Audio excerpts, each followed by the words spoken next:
There we go. Welcome in, everybody. Ben and Woods, 97.3 The Fan. Such a fabulous morning to be joining you. It's the final week of the year for us. This is the senioritis, about to graduate week, and it's a long one. It's a tough one, but we will get through it. We got you guys in the chat already. Everyone's here, ready to party on a Monday morning. Great to be here with you. I'm Woodsy. That's Paul Reindl. He is the executive producer of the program. Good morning, Paulie. Hey, how are you? Doing great, my man. Ben Higgins, your friendly neighborhood sports anchor. He's wearing his ABC 10 News hoodie in here this morning. You should have comboed it with the sweatpants. That would have been... Oh, the duo. The elite combo. I did not wear the sweatpants because I need pockets. Just repping ABC 10 as hard as you can all over your body. I did. At least halfway. Halfway. This morning. Good morning, Benjamin. Good morning, everybody. How are you? I'm good. Good. I'm good. I followed your advice this morning and listened to music. You did? On my way. Totally I told forgot. you I would I this forgot. week, so I did. Oh, my God, yes. Okay. Yeah. Well, how did it go? Well, it's so early in the morning, I wanted something fairly mellow, so I turned on some yacht rock tunes. Okay, from Spotify? It was actually the yacht rock channel on Sirius. Satellite Sirius Radio. Okay. And, Did you feel a little bit of a jonesing for... Because I got in badly. Oh, yeah. You did? Badly wanted to turn it back to Maggie and Perloff, but I didn't.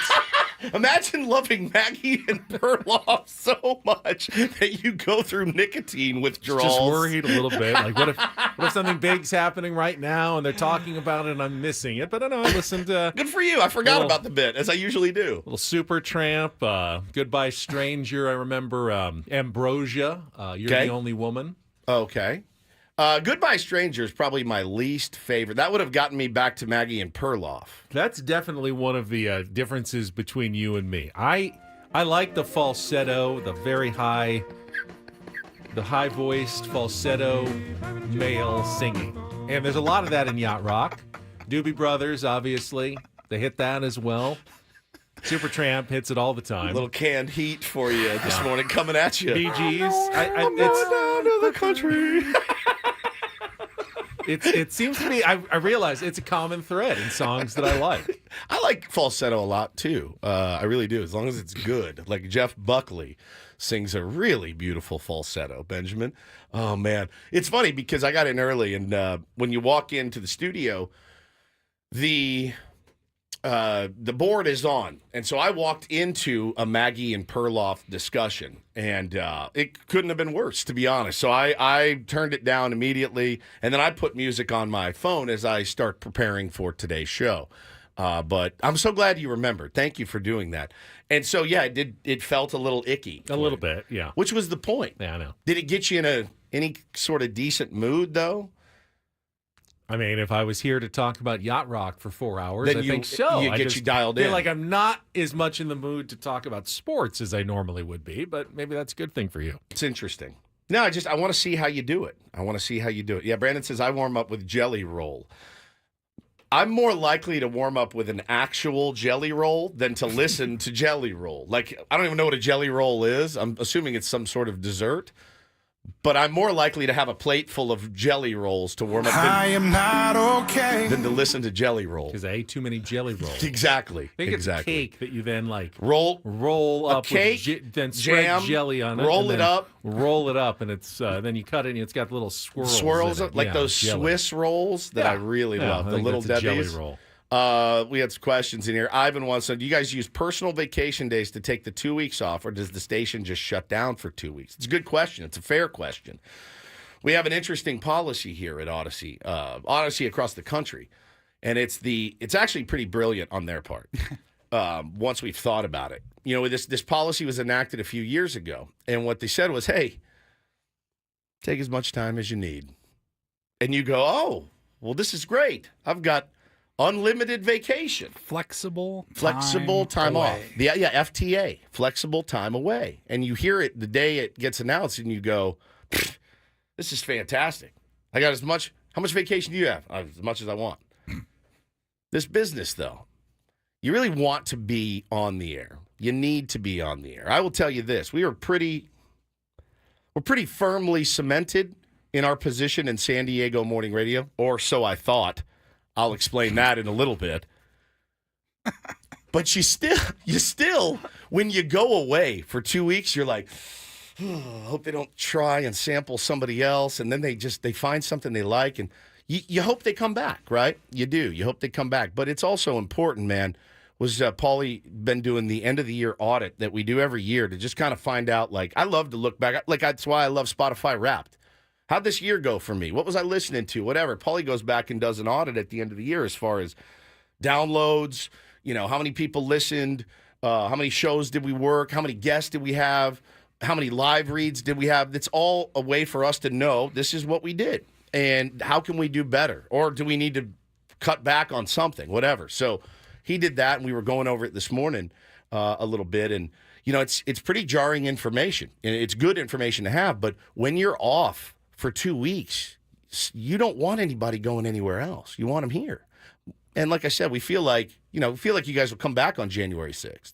Well, and you can, some hosts who have time off will get like a guest host to come in, but we don't really have a ton of guest hosts. Correct. That we're going to, so it would just be network kind of radio, and we're not really serving the audience if we take a bunch of time off. Yeah, so. And it's important, like, when you've done as much radio as we've done this year, it is important to shut the mother down and get the head right again and spend some time with your family over the holidays. And I'll be honest, after about a week with my family, I'm ready to come back about a week early. And I do that every year, but you stretch it out. My kids are going to be home the whole time. My whole day is going to be spent entertaining them for the next 2 weeks. So it's like it's not like I'm going to be lying around in a Epsom salt bath, just soaking with aromatherapy going. Ultimately, we're sorry to disappoint anybody who does count on us in the morning, because I know there are people who still work the next couple of weeks, but there's a lot who also take time off. You've got, Christmas Eve and Christmas next week, New Year's Eve and New Year's the following week, which would lead us to believe that we're not going to have the full up, 6 a.m. audience that we normally would, which makes the last couple of weeks probably strategically the best time for us to take off without impacting our audience quite as much. But for those that we do impact, hey, it's good to be missed, and we will be back Monday, January 6th. But ultimately, it's like an accounting thing. In California, if you have actual time off, then it becomes a liability for the company. Right. Because if they say, hey, we're getting rid of you. Oh, you've got like 9 weeks off that we have to pay you out for. When you say you can have as much as you want, then it's like, but we don't have to pay you out for any of it if we ever, say goodbye to you. So that's really the strategy here. Ultimately, even with the flexible time away, we missed one show. Show. You missed a few when you went on trip. Yep. I probably missed 4 or 5 over the course of the year. Paulie missed a few going to Vegas, but as a show together, we've only missed the one show. Crazy. So Paulie came up with, by the end of the week, we will have done this year, I think the number was 242 shows. Mm-hmm. So you add it up again, Paulie, what we did this morning. 239 of them, really good. Yeah. I'd say I'd give it about 230. We're really solid. The thing about us, too, is that we don't do the thing where every now and then when we are completely gassed, we will replay something. Like, we interviewed Mike Schilt at 6:30. We're going to play it again at 9:30. We were here for 4 hours. We didn't get preempted for games very much at all. Maybe 30 minutes twice a year. 242 times 4 is almost 1,000 hours of original content. 968. And then, I think there was a 1 hour, 9 a.m. pregame start early in the season on the road. 30 minutes here or there.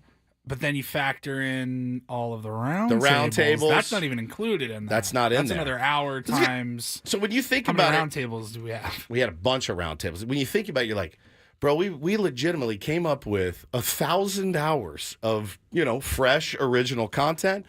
It makes your brain explode a little bit. Now, again, you can get your fix of Ben Higgins on Channel 10. A lot of those nights, right? You're not taking 2 full weeks off of Channel 10, are you? I am not taking any time off, unfortunately, at Channel 10. None? Well, I've got the day off for Christmas and the day off for New Year's, but I'll be working the other. Yeah, Steve is on vacation, so I have to be at work most of the time that we're gone, unfortunately. The guy's surrounded by Steves that like to take vacation. Poor guy. I got a couple days next week, and then I work all the week after that. So it ends up I'll be working 8 of the days that of the 10 that I normally would, which For is the love of God. I won't be taking any of my PTO. But you won't be getting up early. That is true. That is true. And that makes a difference. And you won't have to come up with 4 hours of That is original also content. true. It almost feels like a vacation. And you don't have to deal with me Yeah. for 2 weeks, which is a win. And that ties into what I wanted to discuss next. And I debated bringing it up because it sometimes makes me look petty when we talk about things like this. But I'm interested to do it, and I do have a theory. So yesterday we were all sitting around in our respective areas. We started seeing some things pop up on social media. All of these local sports media members showing off their brand new, beautiful kits from SDFC, the new MLS team that will be debuting in February. I almost said March. First home game in March. First road game in February. So you're not wrong. Not wrong either way. So we start seeing all these guys doing their thing, and they're opening up these beautiful boxes. Hey, here's my new kit. Our buddy Darnay Tripp holds up his new jersey and to the camera, and he's doing a little video content. Our buddy Jake Garignani, he has. Oh, thank you, JR. Our engineer just came in and is delivering us a beautiful Christmas card. We missed the party. I'm sorry. The Seals it was. I heard it was outstanding. I will tease it, and I will give you some details on the party, but it was outstanding. It really was. Yeah. Thank you, buddy. So I see Jake Garignani. He's holding up his new jersey. And Julian Delgadio, and seeing all these people that I know in sports media, and they've got all their new kits. And Paulie texted to you, "What is this?" I go, "I've got no idea." And I said, "Did I miss a press release?" Ben says, "No, I didn't get one either." I said, "Well, that's all of your television." That's all of your television cohorts. And they're all in this thing. What is this? Was there some delivery we missed?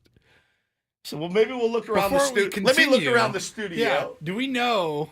Have we checked Adam's desk? Seen anything? Okay. So, no, some kits. So I didn't see any kits or anything. So I said, well, I don't know. Ben said, well, let me do a little digging. So explain what happened. So, I was curious myself. So I actually DM'd Darnay after he posted, and I go, did I miss something? Because it seems as though the rest of you were involved in something having to do with SDFC today.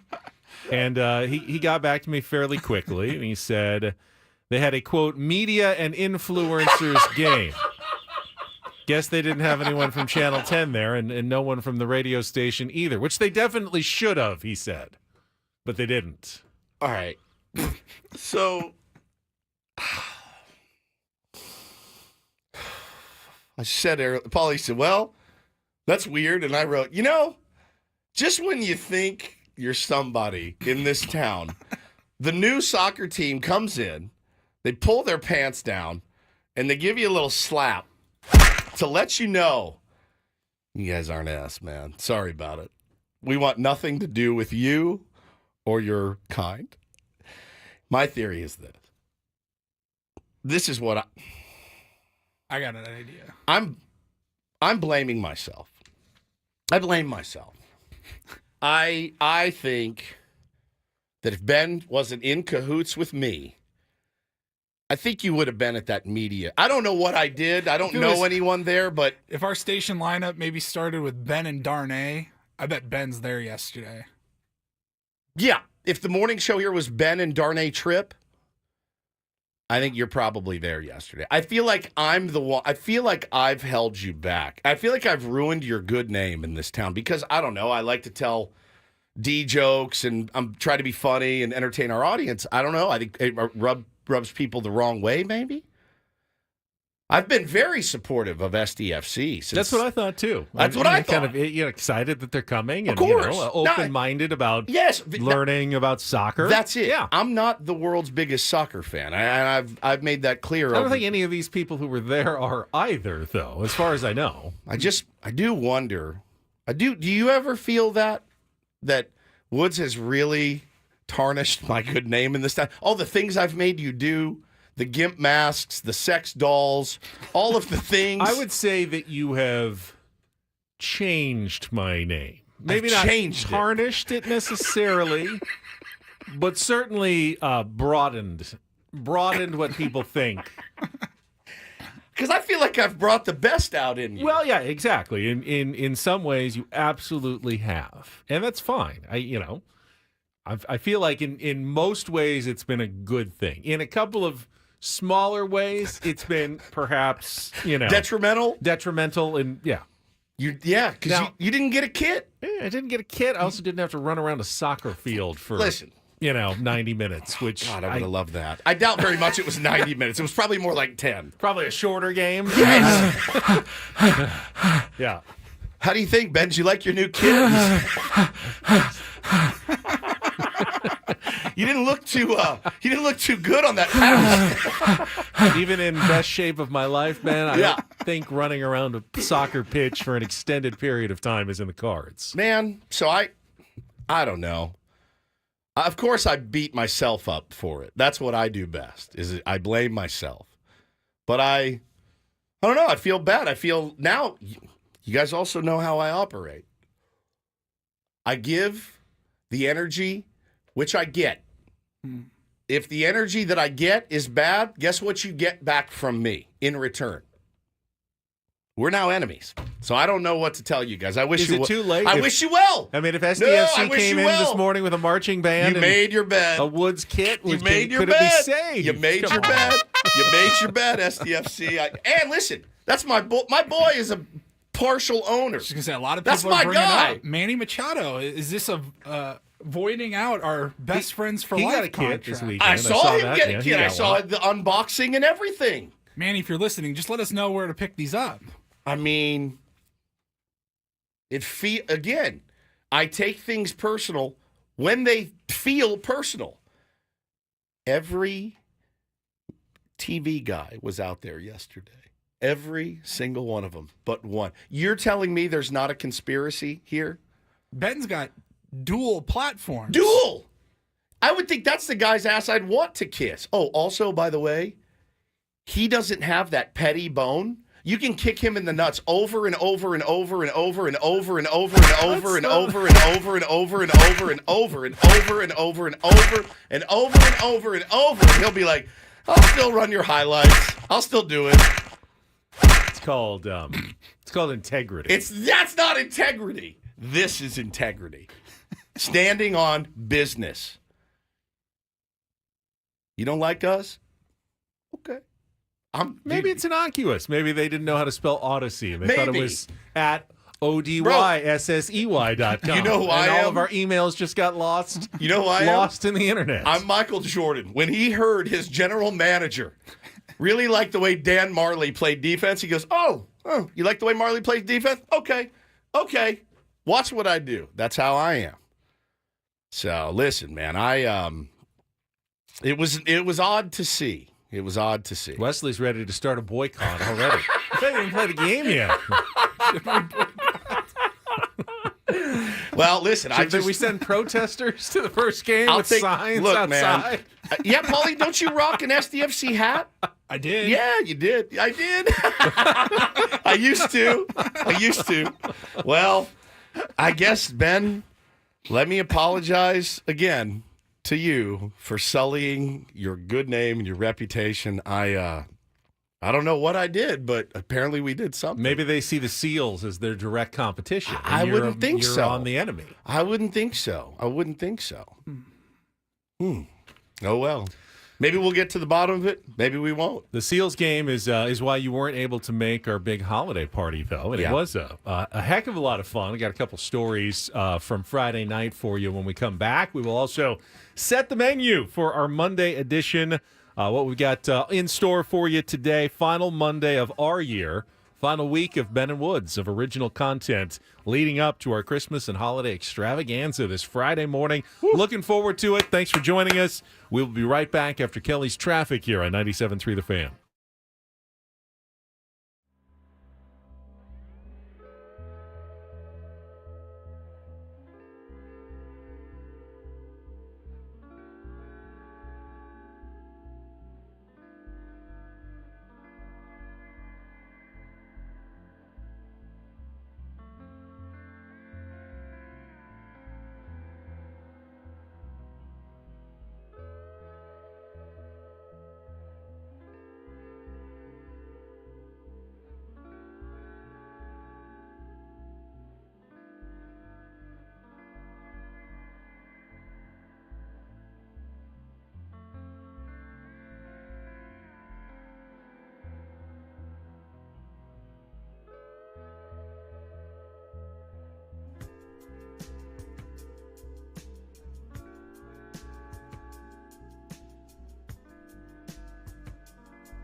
Hamul Casino.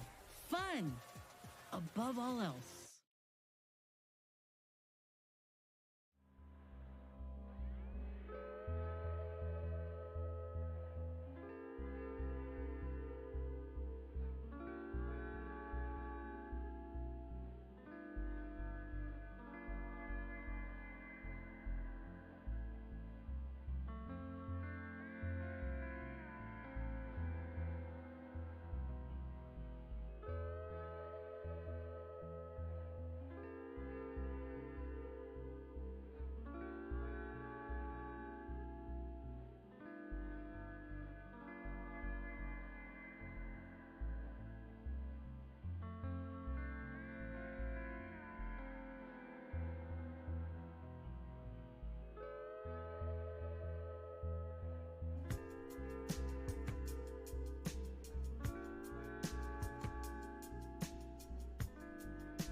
I get this sense that when you're listening to Ben and Woods on 97.3 The Fan, by the way.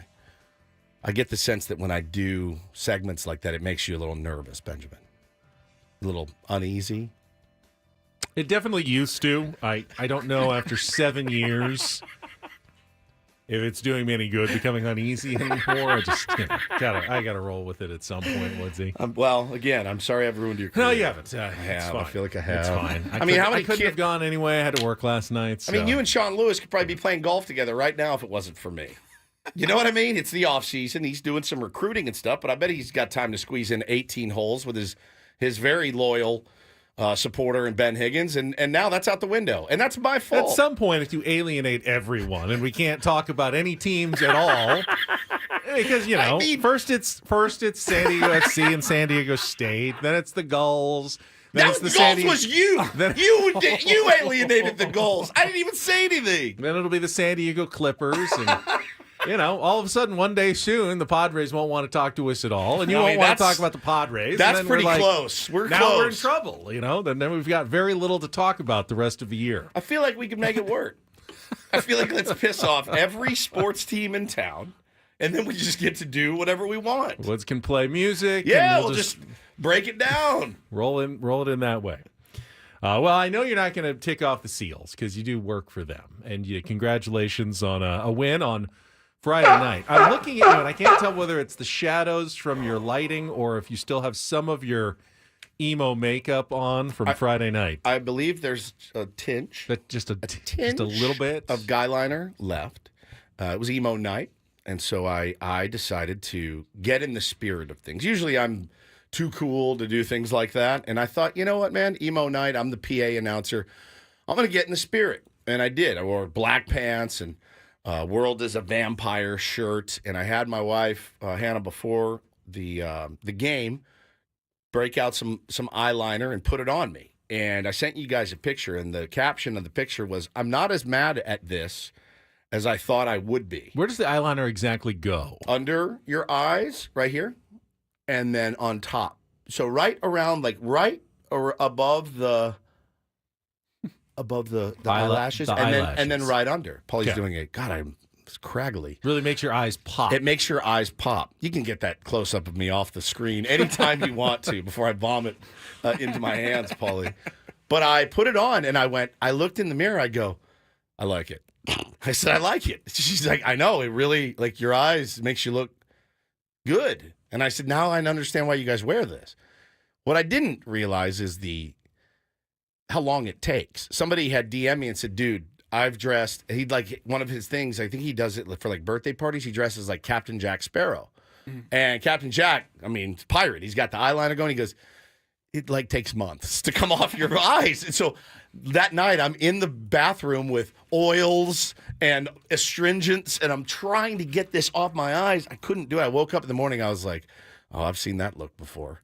The sad eyes, the morning after, and you know what? I walked in. Here was the worst part. So I walk into the arena, and I thought that they would have had everyone on staff dressing like emo. So I walk into the cafeteria to eat my sandwich pregame, and I'm the only one dressed up. So I walk in, all the sales guys, all of the people that work there. I'm like, so I walk in and I look around, and everyone looks at me. I go, I'm the only one dressing up. Luckily, the DJ Mancat, he dressed up, and Melissa May, who's the in-game host, she dressed up as well. So the three of us were all done up. But the players kept walking by me, looking at me, and the guys from the Colorado Mammoth were walking by, double taking, and I'm like, it's emo night. I'm dressed as emo. The players didn't have to dress up. Players did not dress up. Okay. I don't know that I want my players dressed up, but it's all business. But it was fun, man. What a game. We smoked those fools, and it's always fun to do that. Sitting eating a sandwich doesn't seem very emo to me. I mean, I think emo people eat. Do they? Yeah, I think so. They look kind of gaunt sometimes. They are gaunt. Like they don't eat. And I don't know, man. I thought I could incorporate just a tiny bit into everyday life. I wonder if you guys would even notice. But I liked it. I thought I looked pretty decent in it, and feel like I missed out on that whole scene back then by not rocking that when I went out to the bars and stuff in my 20s. Now in Chicago, I probably would have got my ass kicked, but I think I missed the window for it. But it was a lot of fun. Well, you did miss on Friday night our company Odyssey holiday party because you were working, and it was honestly probably the best company party I've ever been to. I heard the reviews were insane. The venue, top of the market, was spectacular. The food and drinks were top notch. I mean, it was sensational. Company was good. I was nervous going in as always because I just am afraid that I don't know coworkers, which is true. I ended up sitting down. I kind of played it safe, and I sat down with Megan Perry and Jeff, her husband, who works here because, well, when not Jeff. Greg. Sorry. Greg. I'm bad at this, as I said. And then someone sits down, and we have to introduce each other, and his name is Joe. He's in the afternoon. Joe Rosati. Joe, is that his name? Yeah. Mm-hmm. Okay, so he said, I've seen you around the building, but I've never come up to you. You're and Carl bothered DeMeo. you while you were here. So we introduced each other, and that was fun. Said hi and enjoyed it. But I think maybe the most drama of the night is that if you were there, you were given a raffle ticket and had a chance to win one of 5 sensational prizes. Odyssey backpack. 75-inch television. Whoa. Had like Disney pack for 4. Okay. There was SeaWorld annual passes. And then I decided to go strategic. And there was a new Traeger smoker. And I go, ooh, like that. But I feel like most people are going to try to go for the TV, kind of the sexy prize. So I thought, let's be strategic about this. Our egg's a few years old. Yeah. It might be time to get a new one. I've heard good things about the Traeger, so go for that one. So I put my raffle ticket in there. And at the end of the night, I hadn't heard if they had done the drawing, and I walk out, and Michael, our boss, I said, oh, did you draw? He said, oh yeah, we did. You didn't win anything. It's like, darn. He said, what did you go for?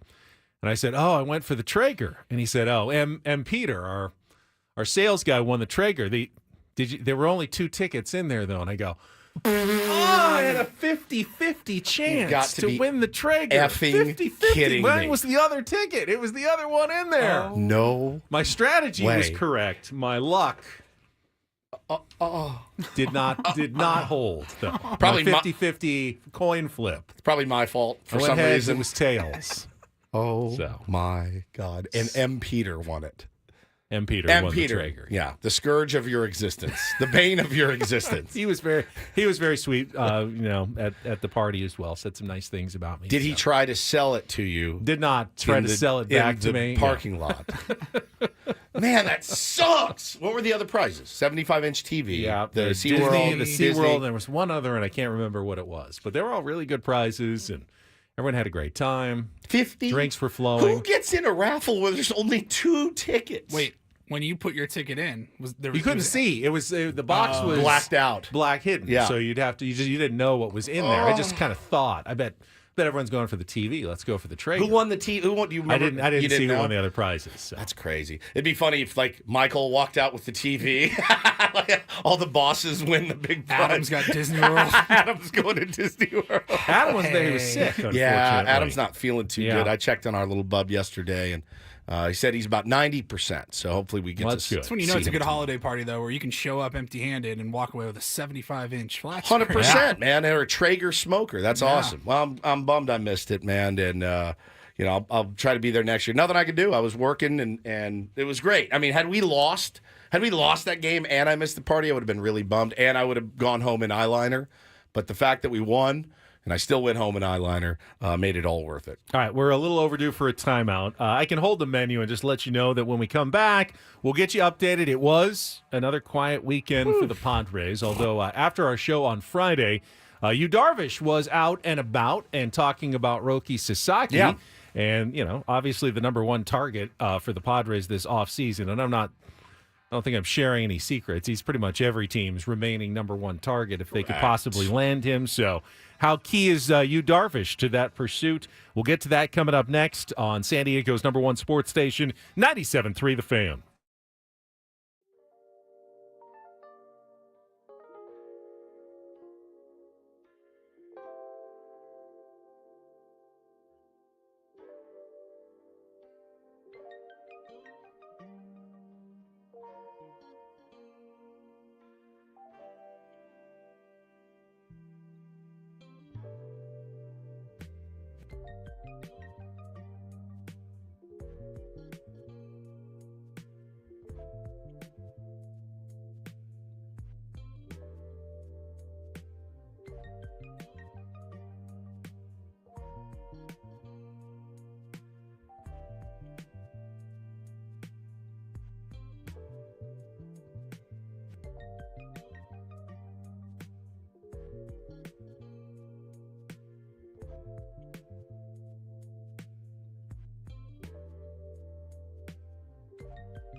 This segment of Ben and Woods is brought to you by Warner Brothers. The college football playoff is here. You don't want to miss a moment of the action with the new 12-team format. It's guaranteed to be bigger and better than ever. College football playoff presented by Allstate begins with 4 first-round games December 20th and 21st on ESPN, ABC, TNT, and Max. That's this Friday. Friday night is Indiana Notre Dame, Woods. Yes, and I then know. Saturday is the other 3 games. I'm not ready. I'm excited for it. I'm excited for it, too. I'm also terrified. Notre Dame runs the ball really well. Indiana stops the run very well. They have a really, really good quarterback, but we have a really, really good pass defense. I mean, something's got to give here, and it's going to be a challenge. Your coach Marcus Freeman got a long-term contract extension, terms undisclosed but believed to be 4 years, and making him one of the highest-paid coaches in the country. Love that man with all my heart and soul. I think he's a great fit for the program, and I could have seen him patrolling the sidelines at Soldier Field next year had they not locked him down, Ben. Love Coach Freeman. Love everything he's about. Love everything he stands for, and has done a really great job since he's gotten there, man. Really great job. Not one player has entered the portal yet at Notre Dame, which I think is, in this day and age, phenomenal. Not saying they're not going to lose people to the portal. They haven't gone yet, and I'm super proud of the year they've had. We'll talk a little more college football, the Heisman Trophy Awards ceremony on Saturday coming up in our 7 o'clock hour. But want to get to the Padres and the weekend that was, or kind of wasn't again for your San Diego Padres. We'll talk about that right after traffic here on 97.3 The Fan. From the 97.3 The Fan Traffic Center, here's Kelly Danick. Traffic is sponsored by Valvoline Instant Drive-Thru Oil Change, your trusted instant drive-thru oil change. Well, guys, unfortunately, no change in that situation on northbound side of the 805. Still going to find the 4 right lanes blocked before the 52. This is all due to an accident involving a semi. Happened a little after midnight. Unfortunately, problem here is that there's a fuel spill that everyone's having to clean up there. So that's what all that activity is about, northbound 805 before the 52. Best bet might be to consider taking northbound 5 toward the Golden Triangle instead, although keep in mind, a lot of folks thinking the same thing. Car fire westbound King Freeway just past College, just over the right shoulder, and in the North County, got this crash blocking the fast lane southbound 15 before Gopher Canyon. Stop by any of the 30 San Diego Valvoline Instant Oil Change Centers. You don't have to get out of your car. Usually only takes 15 minutes or less, plus get a free courtesy check of your tires and battery. Visit SoCalOilChange.com for directions and discounts. SoCalOilChange.com. I'm Kelly Danek with Ben & Woods, San Diego's #1 sports station, 97.3 The Fan. Nice little end-of-year tradition for the Padres. They are doing their holiday caravan where they go out in the community and, give away turkeys at Thanksgiving. And, they go to an elementary school every year and give bicycles to the kids. Yep. And one of the things they also do is like a shop with the Padres event, which took place on Friday morning, just actually down the road at the Walmart here in Kearney Mesa. And one of the players being represented on Friday morning was Darvish, who is remaining in town this offseason as he trains to get ready for next year, and spoke with Dennis Lin of The Athletic, who was there, and asked him some questions about Roki Sasaki and the Padres' very, very clearly stated interest in trying to sign the top Japanese pitcher on the market coming over in the free-for-all that, every team, again, can afford Roki Sasaki because he's only subject to the international bonus rules. But one of the prevailing, thoughts is that the Padres might have a bit of an edge because of Darvish on the team and Roki Sasaki's relationship with teammates on the Japan World Baseball Classic team. Sasaki is said to think of Darvish as a mentor, as many Japanese pitchers do. He's revered in that country.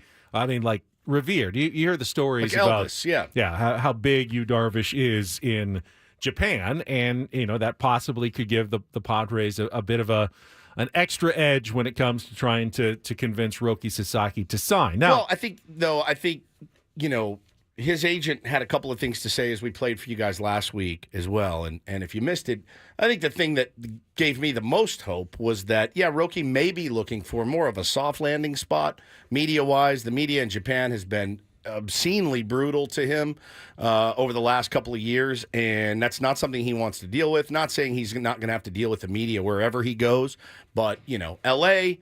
is a different beast, as is New York, Philly, Boston, etc.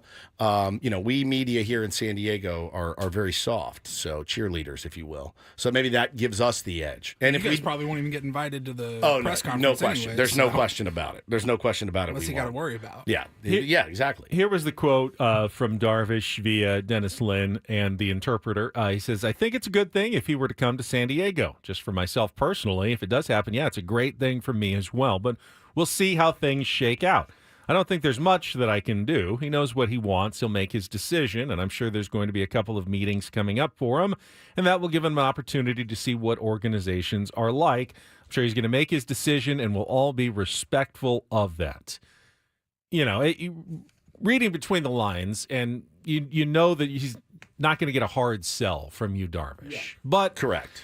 That may be the wise route to go. It certainly sounds like it. Well, it doesn't sound like Roki is. I'm not saying this out of school. Like, it doesn't sound like Roki Sasaki is Juan Soto or even the type of person that. And again, I don't know him, just from what I've read and what I've heard. Like, I don't know that he needs the big, massive production from everybody. You know what I'm saying? Like, I think he's going to look at everything that everything in the organization. Like, where would I slot in? How are they financially? How is the team? Like, are they on the upswing? Are they on the downswing? You know what I mean? Like, I don't know that he needs the big Juan Soto production. Culturally, that makes a lot of sense. Correct. In terms of what you would usually see from Japanese baseball players that come to the United States. It's not generally a big media show. Big to-do. They tend, from the experience of seeing other Japanese players, they tend to try to stay a little bit more behind the spotlight. Under the radar. Under the radar, yeah. Perfect example. So maybe this is wisdom from you, Darvish, when he says, yeah, sure, I'd love to have him, but there's not that much that I'm going to do in terms of, trying to twist his arm to come to San Diego. In fact, it may be counterproductive if I do try to twist his arm to come to San Diego. Yeah, fair enough. So we will see. Again, that decision will not be official until after January 15th. So we're still a month away from the final decision from Roki Sasaki, although there will undoubtedly be reports of who he's meeting with. I would think where he is. He's here in the United States this week, expected to meet with a couple of teams, then going to go back to Japan, and then I think they're going to him this week, going to go back to Japan, and then when he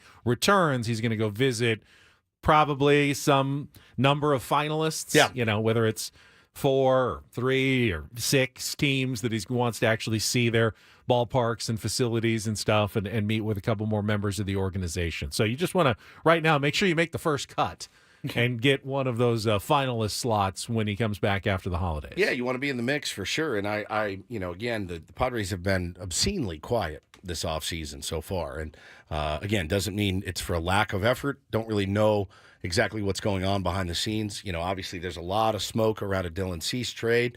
Tough to reconcile trading Dylan Cease without at least feeling like you're in the mix for Roki Sasaki. But hey, how great would it be to have both? If you knew you had an inside track or something to Roki Sasaki and you held on to Dylan Cease, Ben, that makes your team pretty strong. A rotation of Dylan Cease, Roki Sasaki, you Darvish, Michael King. I mean, now you're a player. You're a player with that rotation. What was your what was the phrasing of? He said obscenely quiet. Yeah. This offseason. They've done essentially nothing. A couple of Rule 5 guy. A guy from Korea. Oh, who's from Korea? Perlaza, Jonathan Perlaza. Perlaza. A minor league outfielder, Oscar Gonzalez. Yeah. Who they like a lot. They do. And I think there's some tools there, right? But Nunez, the guy from the Orioles in the Rule 5.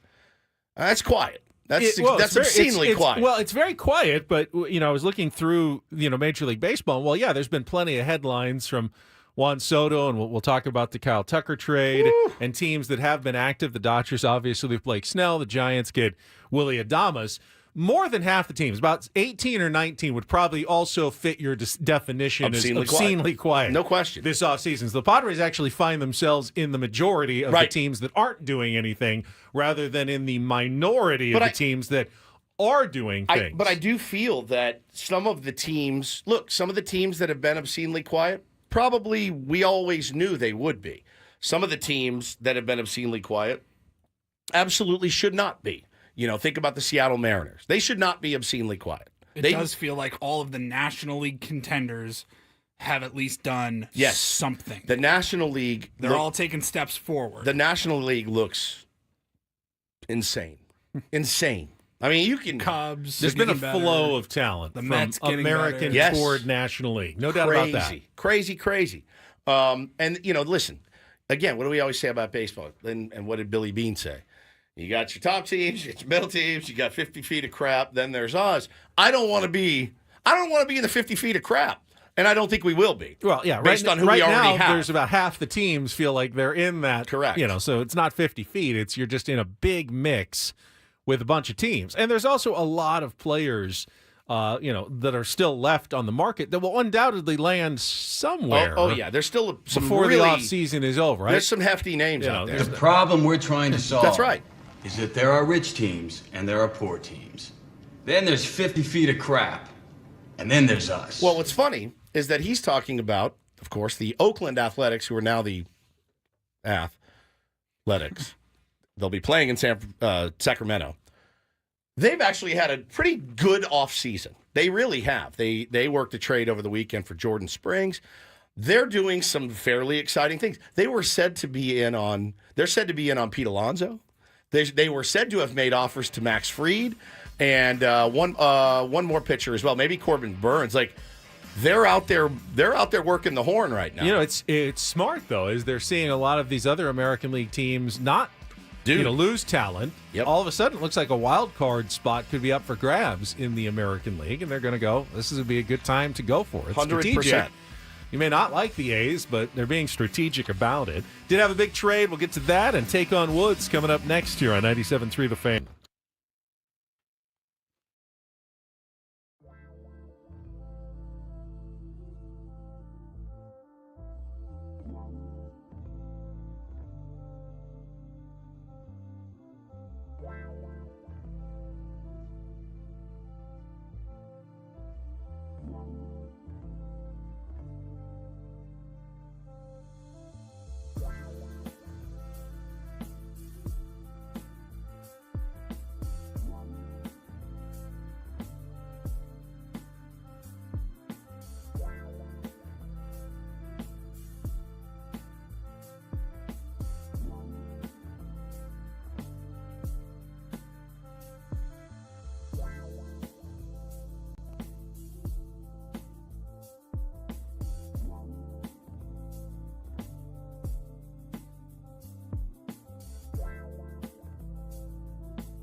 just keep on coming for our beloved Ben Higgins. It's 97.3 The Fan, Ben and Woods.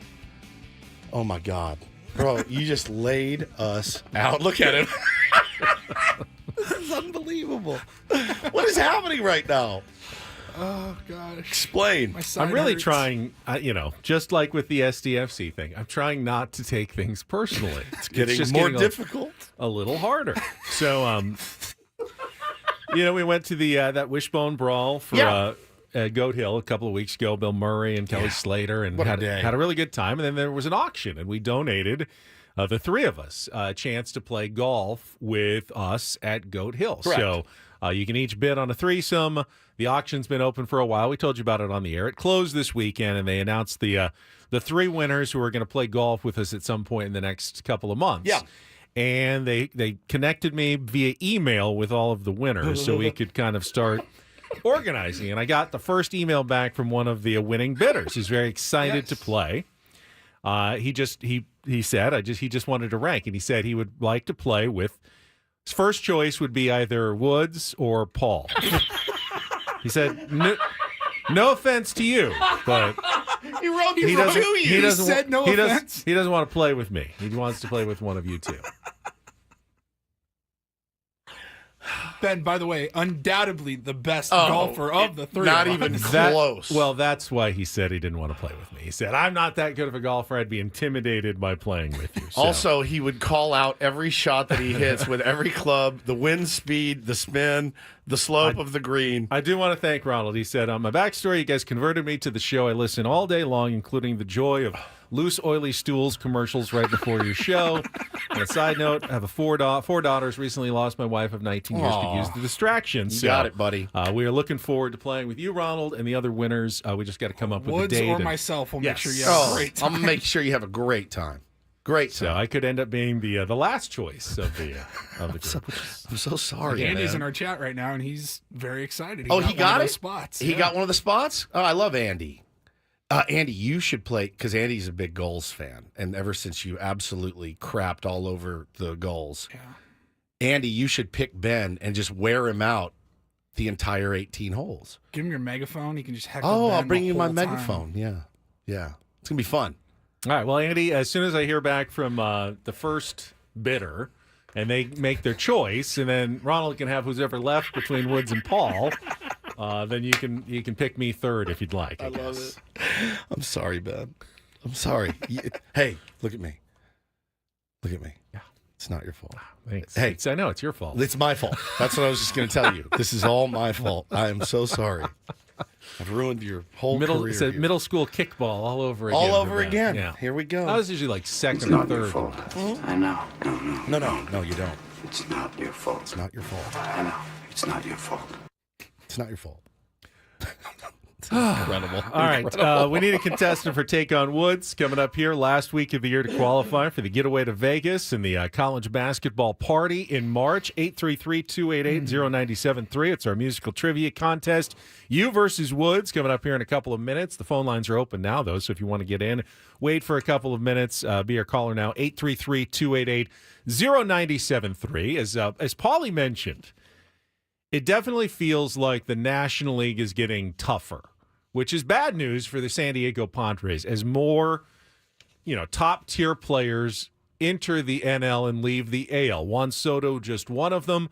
Kyle Tucker is the latest as the Cubs pulled off a trade, acquiring Tucker from the Houston Astros in exchange for Isaac Paredes, Hayden Wesneski, and a prospect, getting Kyle Tucker's last year before he becomes a free agent after the 2025 season.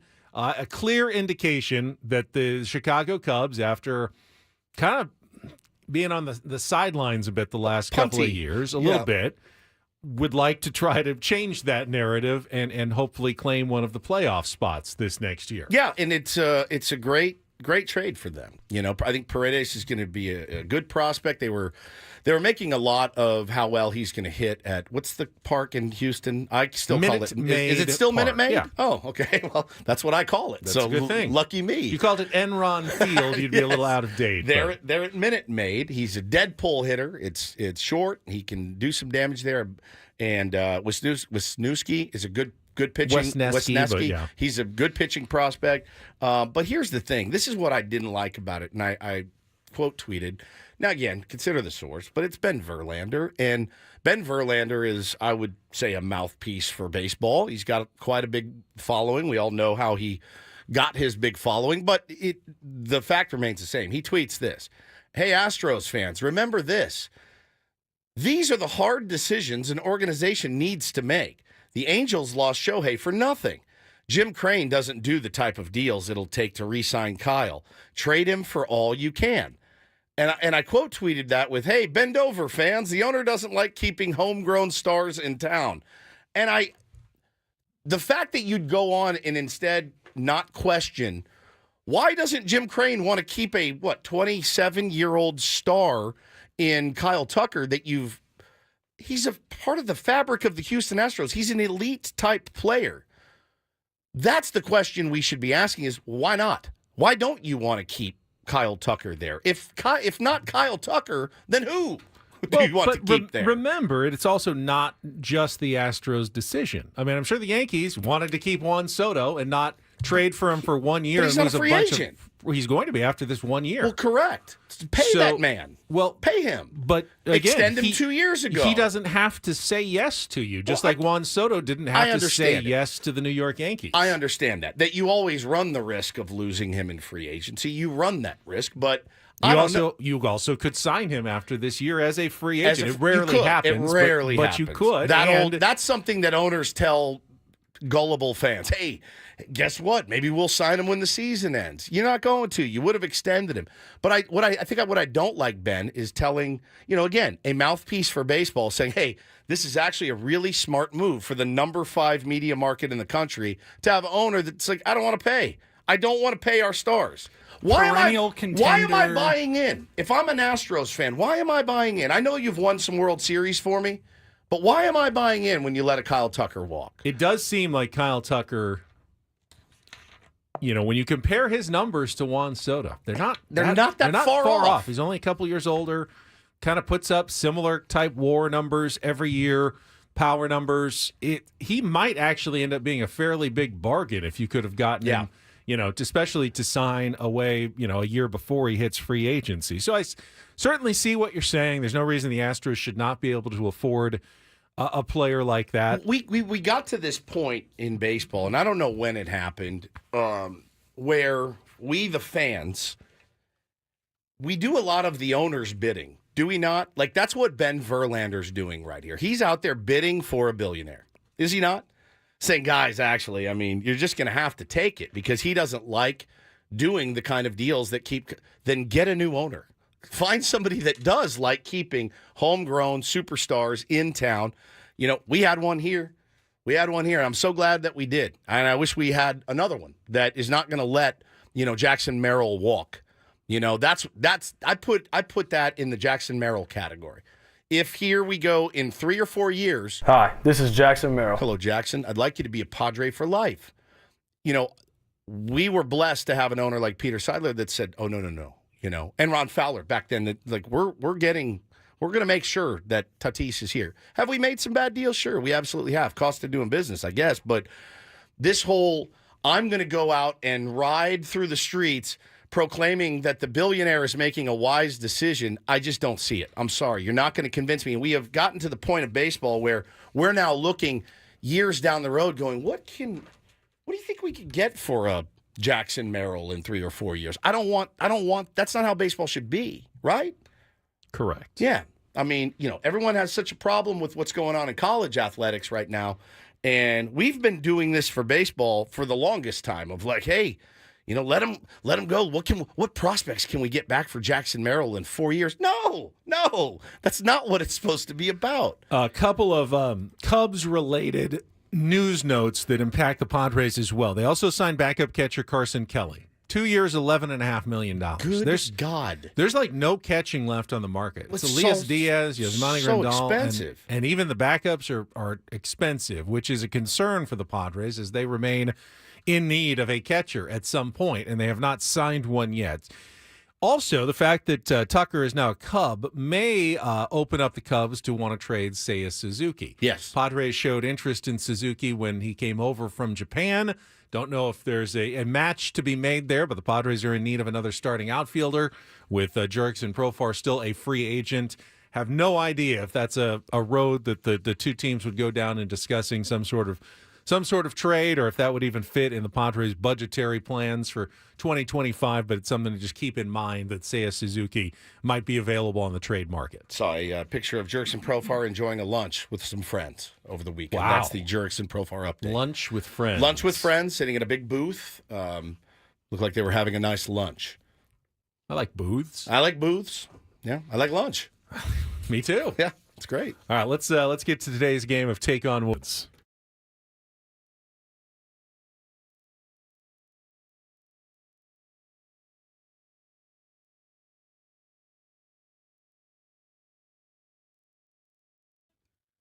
All right, Scott, I think, was the first to call in, so we're going to make Scott our contestant this morning on Take on Woods. It is brought to you by Valvoline Instant Oil Change. It only takes 15 minutes, and you don't have to get out of your car. For directions and discounts, go to SoCalOilChange.com. That's SoCalOilChange.com. Good morning, Scott. How are you? And I'm doing well. How are you? I'm good. All right, Woods has left the studio. You get to go first. If you can beat or tie him in our 5 questions, you will qualify for our grand prize drawing, 2-night stay at the Westgate Las Vegas in March and 2 tickets to their Hoops Central. Westgate Resort and Casino features newly designed premier rooms, part of their $70 million in room renovations. And the March event, Hoops Central, is TVs, luxury seating, table service, and access to all the best gaming action during the big tournament every year. For tickets, head to westgateresorts.com. All right, we'll give you the advantage of picking the category. Still sitting there is prog rock, 5 questions about some of the greatest progressive rock bands of all time. We have There It Was, Glory Hole, 5 songs that include the word glory in the title. And now we have Spit on That Thing, which is 5 questions on all 2-second song category, including the word thing in all the titles. So prog rock, There It Was, Glory Hole, or Spit on That Thing. What would you like to play, Scott? You know what? Let's do Glory Hole. There it was. Glory Hole. There it was. Glory Hole. Thank you, Jerry. We have 5 songs again. They all include the word glory in the title. You'll have 60 seconds. If you don't know an answer, you can pass. We'll come back to it if there's time left on the clock. First question's the 2-second song. Paulie's going to play it for you. You need to give me the title of the song, including the word glory, and the artist to score the point. Scott, you ready to play? Yeah, let's do it. All right, 60 seconds on the clock. The category, There It Was, Glory Hole. Scott, your time begins when Paul plays the music. Good luck. Let's take on Woods. It's Glory Days by The Boss. Correct. After leaving the band Chicago and starting his solo career, Peter Cetera reached #1 on the charts with which song featured in the movie The Karate Kid Part 2? Glory of Love. Correct. Which 2011 hit by Lady Gaga was inspired by the final moments of her grandfather's life? Correct. Which song from the 1990 soundtrack to the movie Young Guns 2 was the debut solo single for rocker John Bon Jovi? Blaze of Glory. Correct. Which critically acclaimed hit by indie rock band Portishead is named after an old-fashioned container used by young women to store clothes for marriage?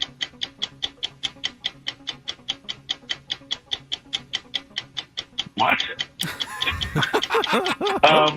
Last Glory. Last one's the toughest one. Glory Box. Yes, it is. I was going to say, just throw out a guess. That is what it is called. And you put the clues together, you got all 5 right, and you have qualified for Las Vegas. Congratulations, Scott. Stay on the line. Dominated. That was a well-played game. All that remains is to see if it's an outright win as we bring Woods back in for the same 5 questions in the same 60 seconds. Scott's score is locked in, Woods. Okay. Woods doesn't get the category. 60 seconds on the clock. Time begins when Paul plays the music. Good luck, Woods. Let's take on Scott. That's Glory Days by Bruce Springsteen. Correct. After leaving the band Chicago and starting his solo Cetera. Peter Cetera reached #1 on the charts with which song featured in the movie The Karate Kid Part 2? I can't answer. I think I blew it. Answer. I'll let you try.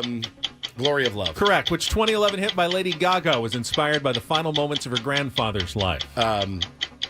Edge of Glory. Correct. What song from the 1990 soundtrack to the movie Young Guns 2 was the debut Blaze solo? of Glory. Correct. Which critically acclaimed hit by indie rock band Portishead is named after an old-fashioned container used by young women to store clothes for marriage. Glory Hole. Oh, no. That's the category name, but the... Was it?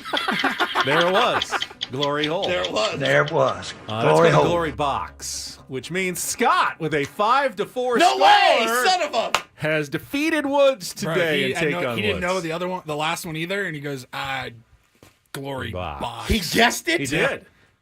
What a genius. He did. It was a very well played game by Scott, and he is in the drawing for Las Vegas. Not a Well not a done. badly played game by you without the category. No, I either. didn't think so. Didn't I even- wouldn't have known it. It was I tough to come up with 5 songs that included the word glory in the title. Yeah. But thank you to Jerry Jones for inspiring today's category. He's very inspirational. There it was. Glory hole. One of the most elite radio drops of all time. Of all time. All right, we will come back with a Don't Do This, including a major problem that college football needs to solve, I would say, before the start of next season. And I've got some audio from the weekend that moved me to know, and you may know what it is. Happened on Saturday night. Absolutely beautiful, beautiful audio from Travis Hunter. That's coming up after a check traffic with Ben Woods here on 97.3 The Fan.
Hamul Casino.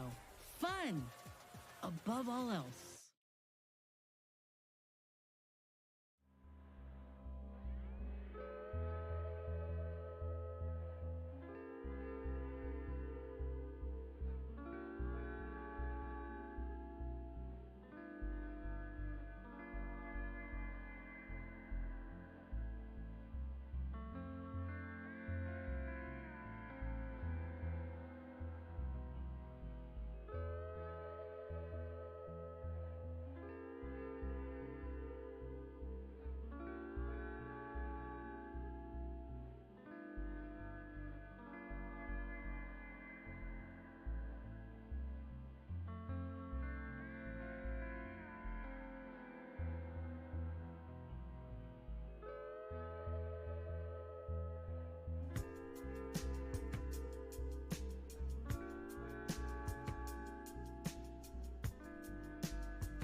Very exciting game of Take on Woods. Very. Congratulations again to Scott. He is in our chat. He won it. Woods, you will kick us off today for Don't Do This. Yeah, on Friday we came in and told you guys what had happened on Thursday night in the game between the Niners and the Rams.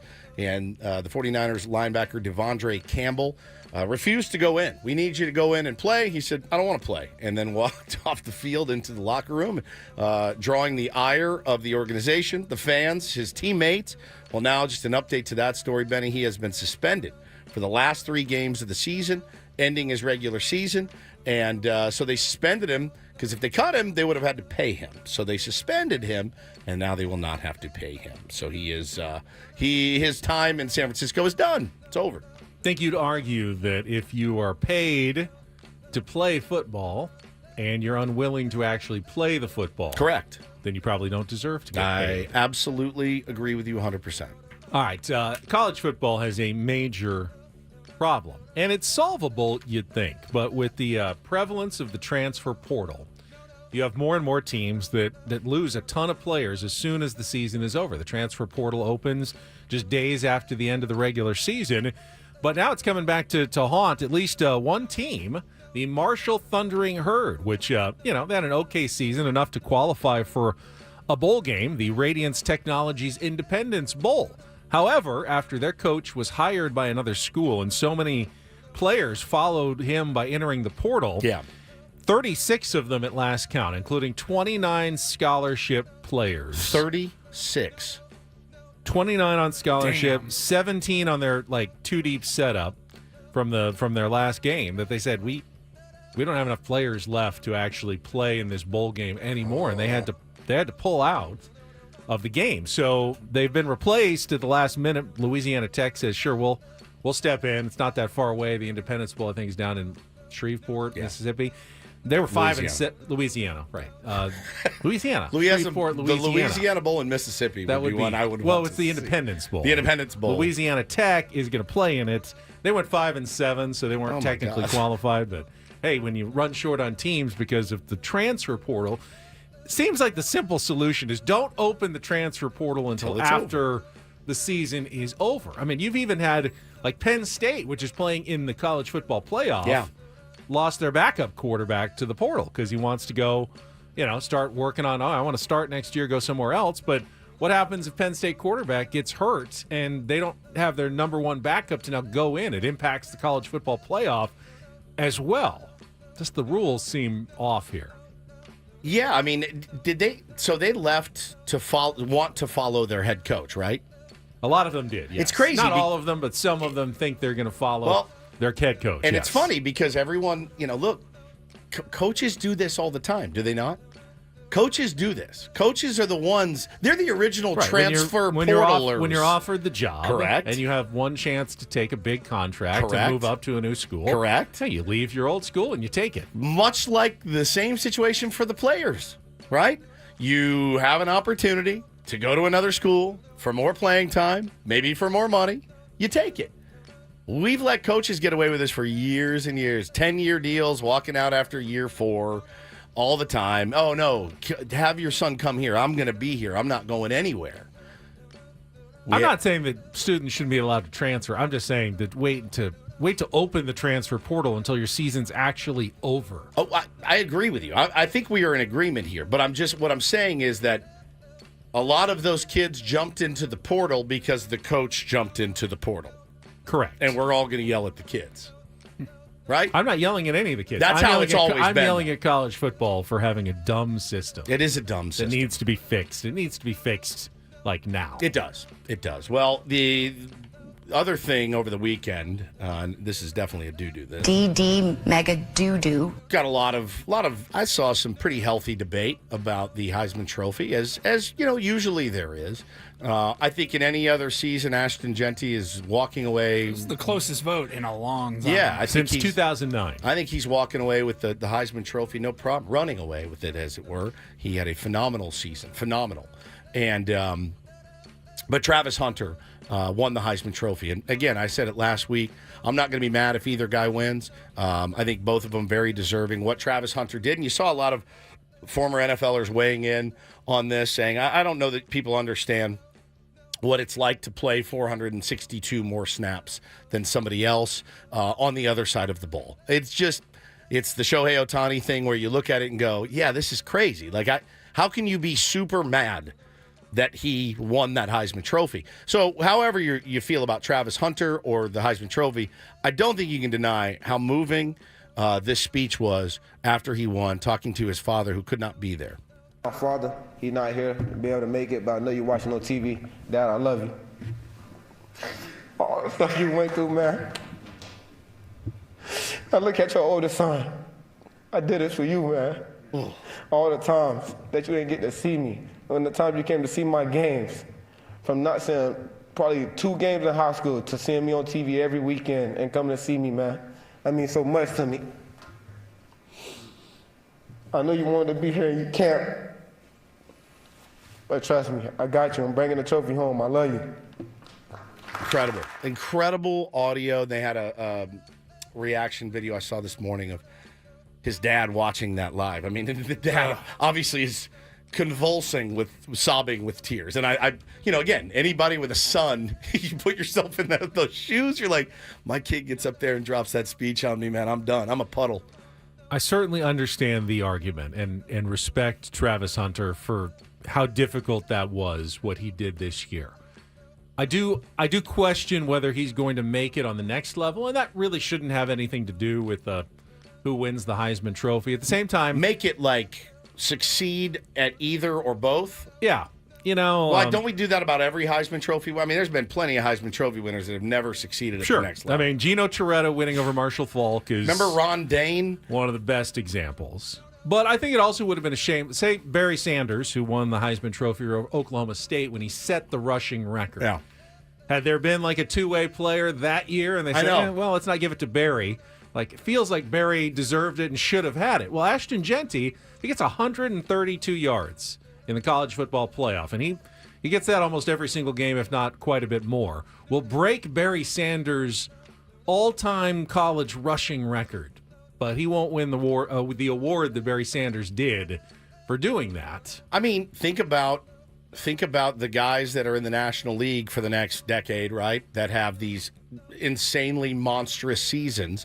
And you're like, sorry, man, Shohei was 9-5 with a 3.14 ARA, and he hit 38 bombs. How are you going to give it to somebody else? How? It's almost impossible to do. You're talking about value.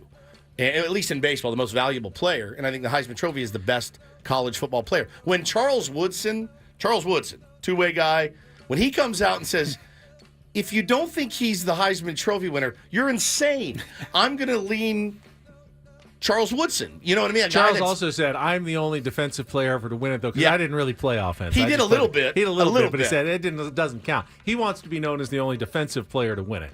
And Jake says, are you insane? Ben Hunter will be a very good DB in the NFL. I think he will. I agree. He will be a DB, but he's not going to be a two-way player. They said, I think, in the NFL. So who was it? Somebody came out over the weekend, one of the football talking heads, and was like, look, I think the general consensus is he's going to be a cornerback that will, quote-unquote, get some looks on offense. I think you'd be foolish not to. But, again, you invest that in a... Is he a better corner than he is a wide receiver? Yes, yeah, I think so. Yeah, I think so. I mean, I was reading the average wide receiver makes a lot more money than the average cornerback. So he's like, draft me as a wide receiver then. Look, I think he's one of those guys he just wants to be on the field. He loves football. That guy loves football, and you can say what you want, man. But what he's been able to accomplish has been outstanding.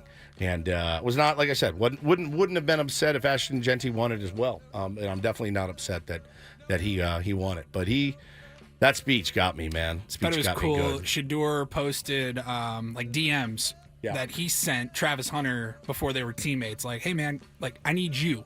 Let's do something that nobody's ever seen before. Yeah. Come play with me. And he's like, yeah, man, I'm thinking like let's shock the world. Like let's do it.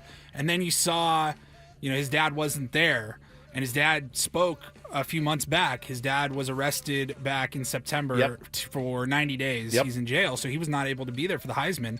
And that was what Travis... He's out now. Is he out now? Yeah, he's out now. Okay.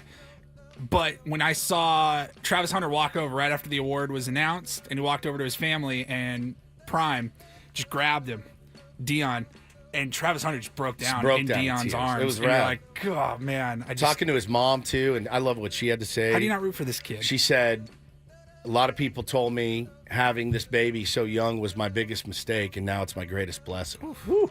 Got me good. Emotional night in New York, as the Heisman usually is. It's cool, man. They do a good job. They drag it out a little bit, but they do a good job. I'm like, all right, enough with the orchestra. I love when they talk to the players' families and all that. I thought it was really, really cool, and he's a good player, man. I'm excited to see what he does. The Oscars would be like 40 minutes if you were in charge. I think that's how. That's how it should be. I mean, we should award. We should hone our show. We should cut it from 4 to 3. Imagine how tight it would be. And that's Don't and Do This for a Monday.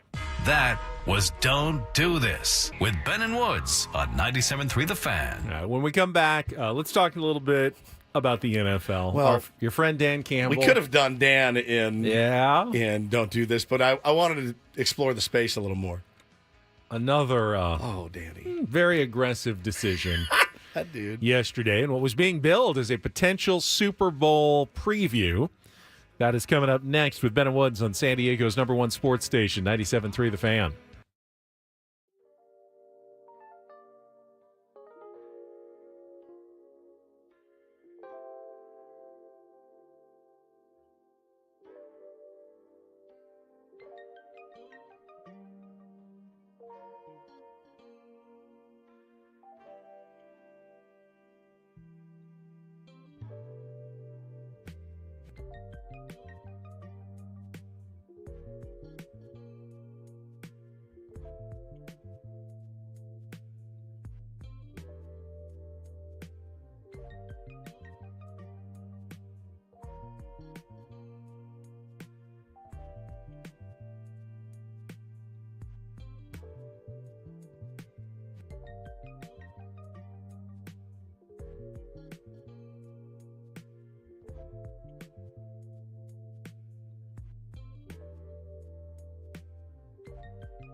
Hey, man. Hey, Ben. Slotmashilts. Yeah, well, it's the last week of the year. But it's only Monday. We still have many weeks. We have more shows. This makes me nervous. If you're melting down on Monday at 7:40, what's the biggest show of the year, year? it's on Friday. I need you dialed in. I'm already Then thinking about it. Just tired thinking about it at the end of the week. I'm telling you, dude. I'm telling you. Need you dialed in. Sometimes it's good to save a little in reserve for later, Dan Campbell. Don't have to go for it every single time, Tin Cup. Oh, he really is. But yeah, I think the logic behind it, and people are talking about it in the chat. I think it wasn't. We'll talk about it. It's defensible. Yeah, it was the biggest game of the day yesterday, and we'll discuss a little football, Bills, Lions, right after a check of traffic here on 97.3 The Fan. From the 97.3 The Fan Traffic Center, here's Kelly Danick. Got a stalled vehicle partially in lanes northbound side of the 805 right before University, but that's an appetizer for what is up ahead, guys. Yeah, you still got the 3 or 4 right lanes still blocked right before the 52, all due to this fuel spill, which resulted from a big rig crash happened a little after midnight. So, yeah, some major headaches for you there. Might want to consider taking northbound 5 to make your way up toward the Golden Triangle. Also, Cordell and Cordell traffic cam shows collision clearing from the HOV lane southbound 15 right before Gopher Canyon. I'm Kelly Danick with Ben and Woods, San Diego's #1 sports station, 97.3 The Fan. Out to the East County to one of those other card rooms, walk through a slot machine filled is what I was trying to say. Sorry. We don't do flubs anymore, and that's an all-timer. Slot machine. Card rooms, walk through a slot machine filled smoky casino. I blew it too. I flubbed the flub. So you know it's good. When I flub a flub, you know it's a really good one.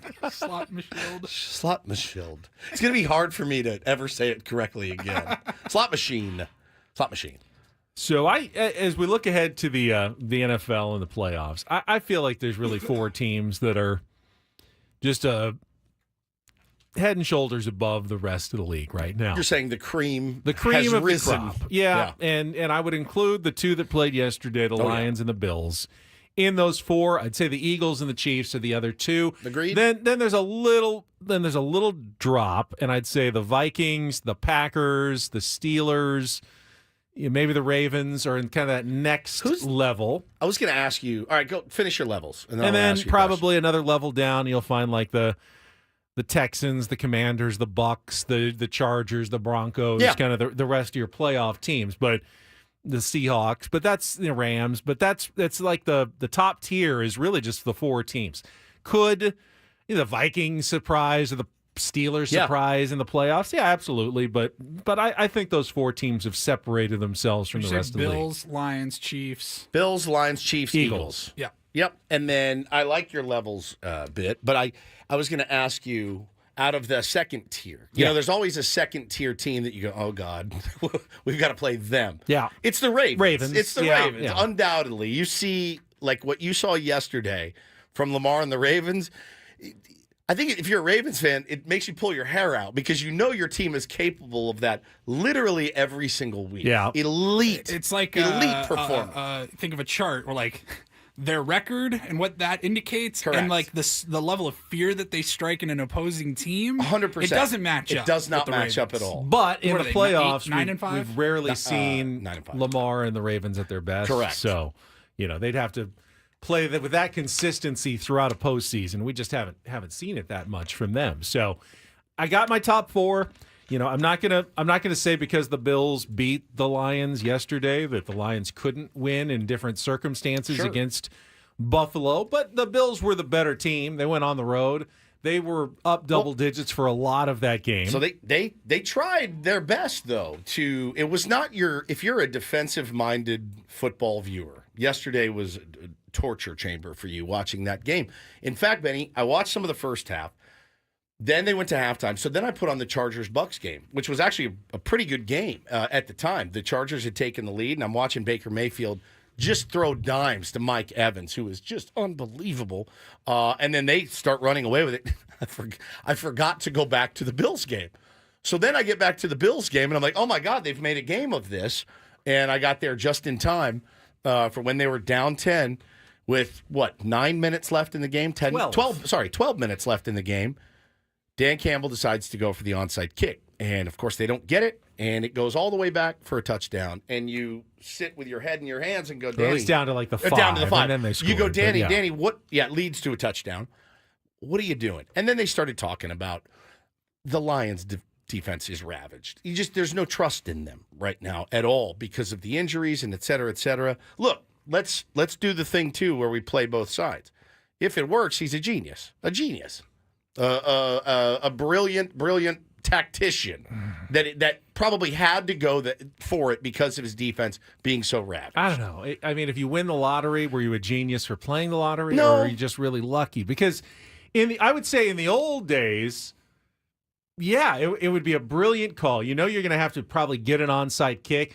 Do it when they least expect it with 12 minutes left. But we don't live in that world anymore. You have to announce to the other team that you're going to try an onside kick. Yeah, which it's allows tough. them to bring their hands team on. Yep. And the success rate is now so low on onside kicks that I've got to imagine that the chance of the guy returning it and fumbling it is almost the same as you actually recovering an onside kick, except if you return it and they fumble it, you get the ball way down the field. So you might as well kick it away. And even if your defense is battered and tattered, give them a shot. Who knows? The Bills aren't exactly known for, mistake-free football Josh all the time. Allen's thrown an interception here or there in his life. They commit a personal foul penalty. Oh. You get them in a 2nd and 25 situation. 3% chance, by the way. 3%. I feel like a fumble is about a 3% chance. You might as well just kick it away at this point. Danny boy. The juice is not worth the squeeze on that onside kick. He was, of course, asked about it after the game. Here's what Dan Campbell had to say. The first onside kick, what kind of motivated you to do that early? I thought we'd get the possession, I thought we would get that ball.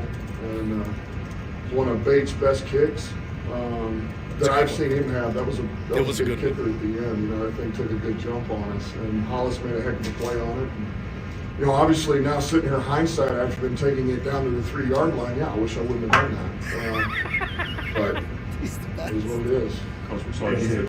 There's positive thinking. You always want your coach to believe in your guys and your team, but there's also delusional thinking. To think that you can overcome 97% odds to recover. I did it because I thought we were going to get it. So you thought you were going to overcome 97% odds in this situation. Yes, I did. And you were going to recover the onside kick. Yes, I did. And on the way up, we're going to bite a kneecap off. All right. You're surprised? And we're going to stand up. Anybody and then it's surprised going to take by 2 more this? shots to knock us down. All right. And on the way up, we're going to take your other kneecap and we're going to get up. And then it's going to take 3 shots to get us down. And when we do, we're going to take another hunk out of you. Before long, we're going to be the last one standing. All right, that's going to be the mentality. You could tell him it was 99%. I like my chances. In Russian roulette, you get the 1 bullet in the chamber. When Dan Campbell plays, he puts 97 bullets in the chamber, and there's 3 empty chambers, and he goes, I believe that I'm going to get the one that doesn't have the bullet. You've got to have some realism as a head coach as well. It can't be blind optimism all the time. It's so funny, too, because everyone loves to make these bold proclamations of, This is exactly why the Lions will never win a Super Bowl. This Dan Campbell is the one standing in the way of the Lions winning a Super Bowl, and I just don't know that it's that simple of an equation because, again, they're 12-2. Their run differential. Look at me. Their point differential is insane, like plus 171. They're a good football team, and they're not a good football team in spite of Dan Campbell. So for every one of these that gets magnified, and look, is it an asinine play? Probably. How many times, Benny, has his willingness to be risky won them a football game? I would bet, if you want to play percentages and odds, I would bet it probably leans more towards favorable for them. But let's go back to my tiers. When you are, let's say the Bucs or you're the Broncos, you might have to take a few risks. And if they all pay off, you may stun everybody and make it all the way to the conference championship or the Super Bowl. I don't think the Lions are in that position. They may actually have the best team. And when you have the best team, you tend to want to play a little more conservatively. Make the other team take the risks to have to beat you. You just rely on your actual superior talent to win the football game. Now, again, the Bills are really good too. They are. And it's fine, but it could end up costing the Lions home field advantage. I mean, the Vikings are right there with them now. You know, the Eagles are right there with them. It could end up being a costly loss for the Lions. And not that they would have won, but they ended up losing by 6 and essentially gave Buffalo 7 free points there. They did. And speaking of giving points away, what in the Sam hell is going on in the NFL with players dropping the ball before they get to the end zone? If I were a head coach in the NFL, it would be, I would come out today and say, here's a drill I didn't think we'd have to run ever because you're professional football players at the highest level. I'm going to hand you the ball. You're going to run into the end zone and cradle it until you cross the line. Twice yesterday it happened.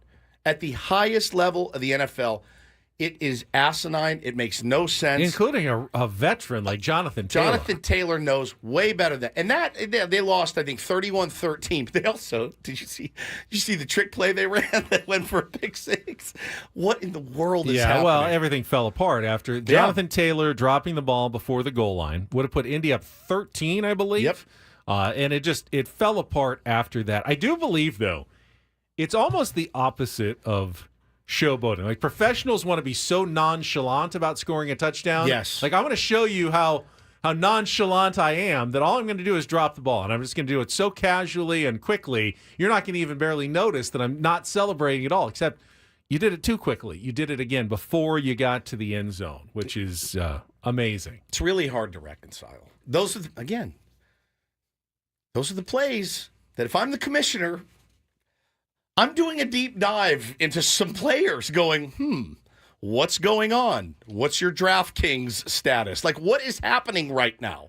It is. Now, the irony is if there was no replay, there's no official who would have ever called that a touchdown. Bro, but now that we have replay and they have to review it, you can see that he let it go an inch before the line. This would be like hitting a home run and coming around and you don't touch home plate.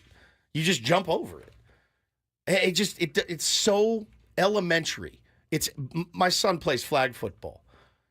It's elementary. Those kids know I got to get past that line with the ball in my hands for it to be worth 6 points.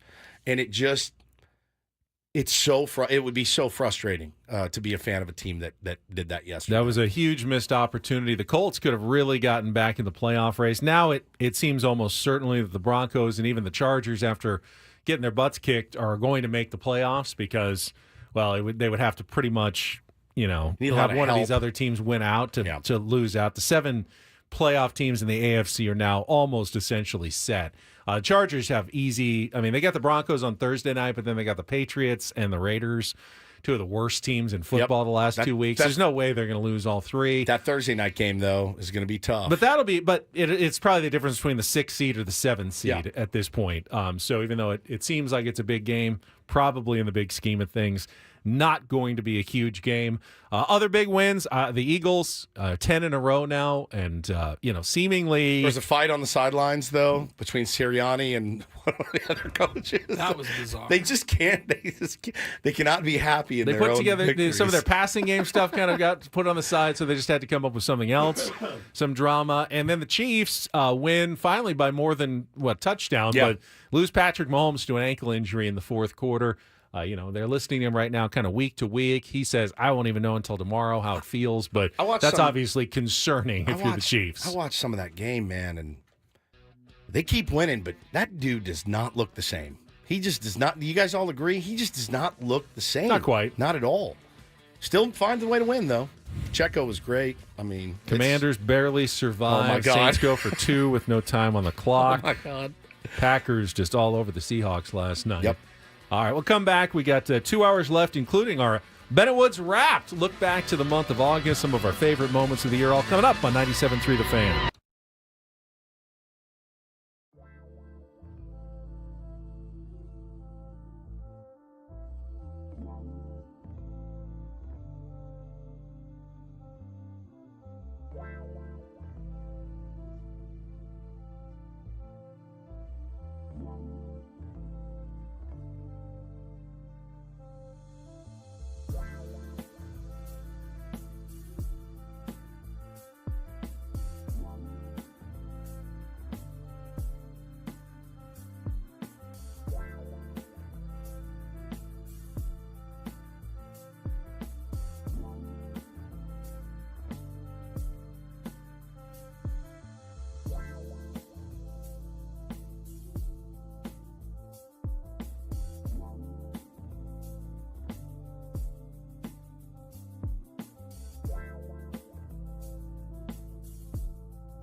All right, we are halfway home on a Monday. Ben and Woods, 97.3, The Fan. Been a really fun first couple of hours of the program.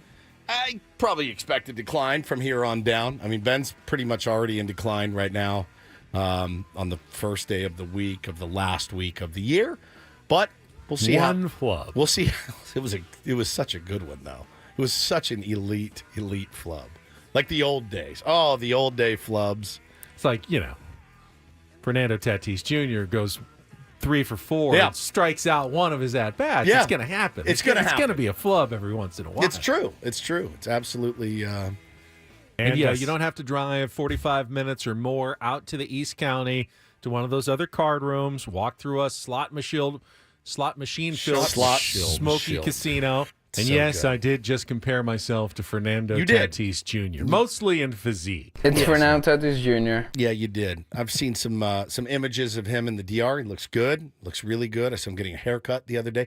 We're starved for content, so I'm just trolling everyone's Instagram. Yeah, he was in the gym this weekend on Instagram. Yeah, I did the old gym selfie, which I am not a fan of because, well, I look like me. By a body like that, would be nothing but gym selfies. I'm Woodsy. That's Paul Reindl, the executive producer. To my right, to my left is Benjamin R. Higgins, your friendly neighborhood sports anchor. Thank you. Yeah, you posted a selfie recently. Was it a selfie?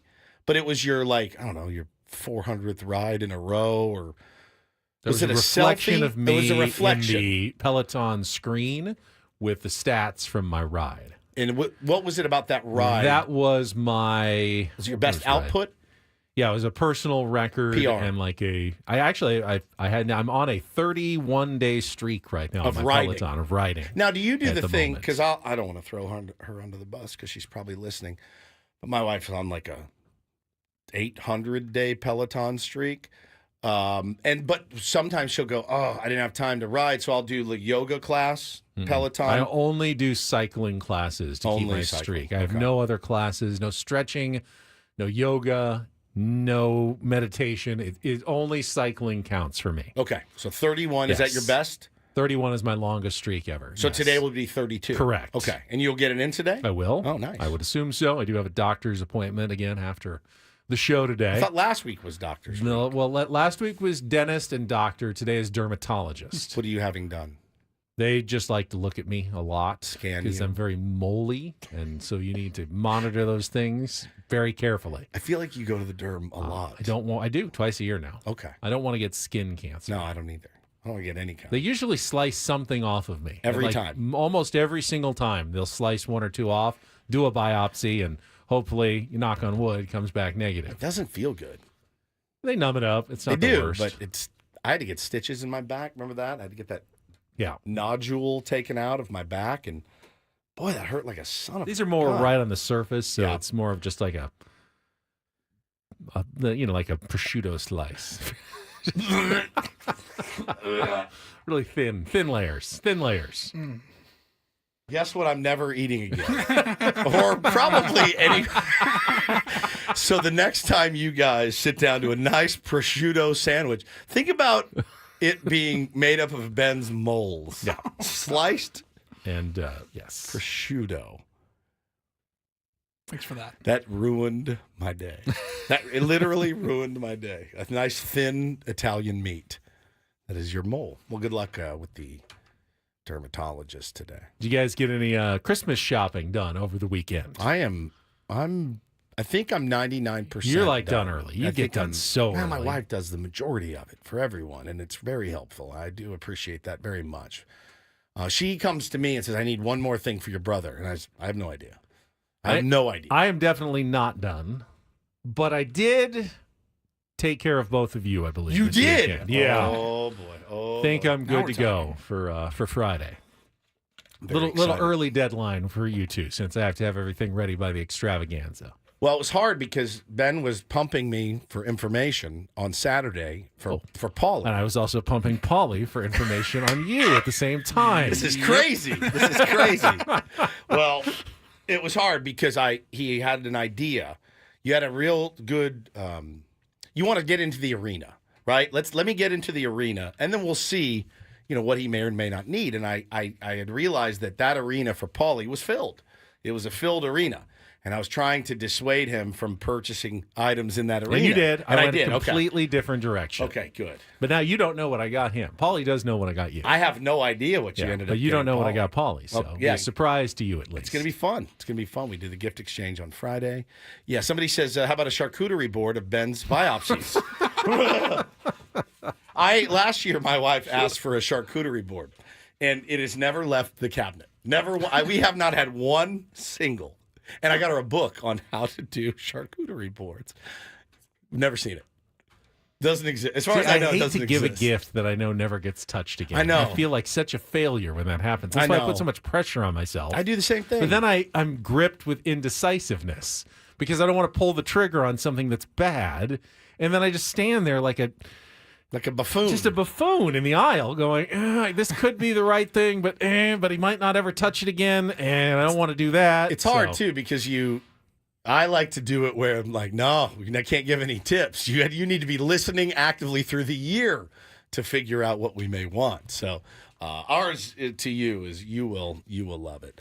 Than says, sell it to me. I'll use the F out of it. That's the other thing is I don't. The charcuterie board. Yeah, my wife's. I don't know that I can just... It's just the board. You can put charcuterie on anything. You can. You can put it on a plate, right? You can put it on a wax paper. It doesn't really matter.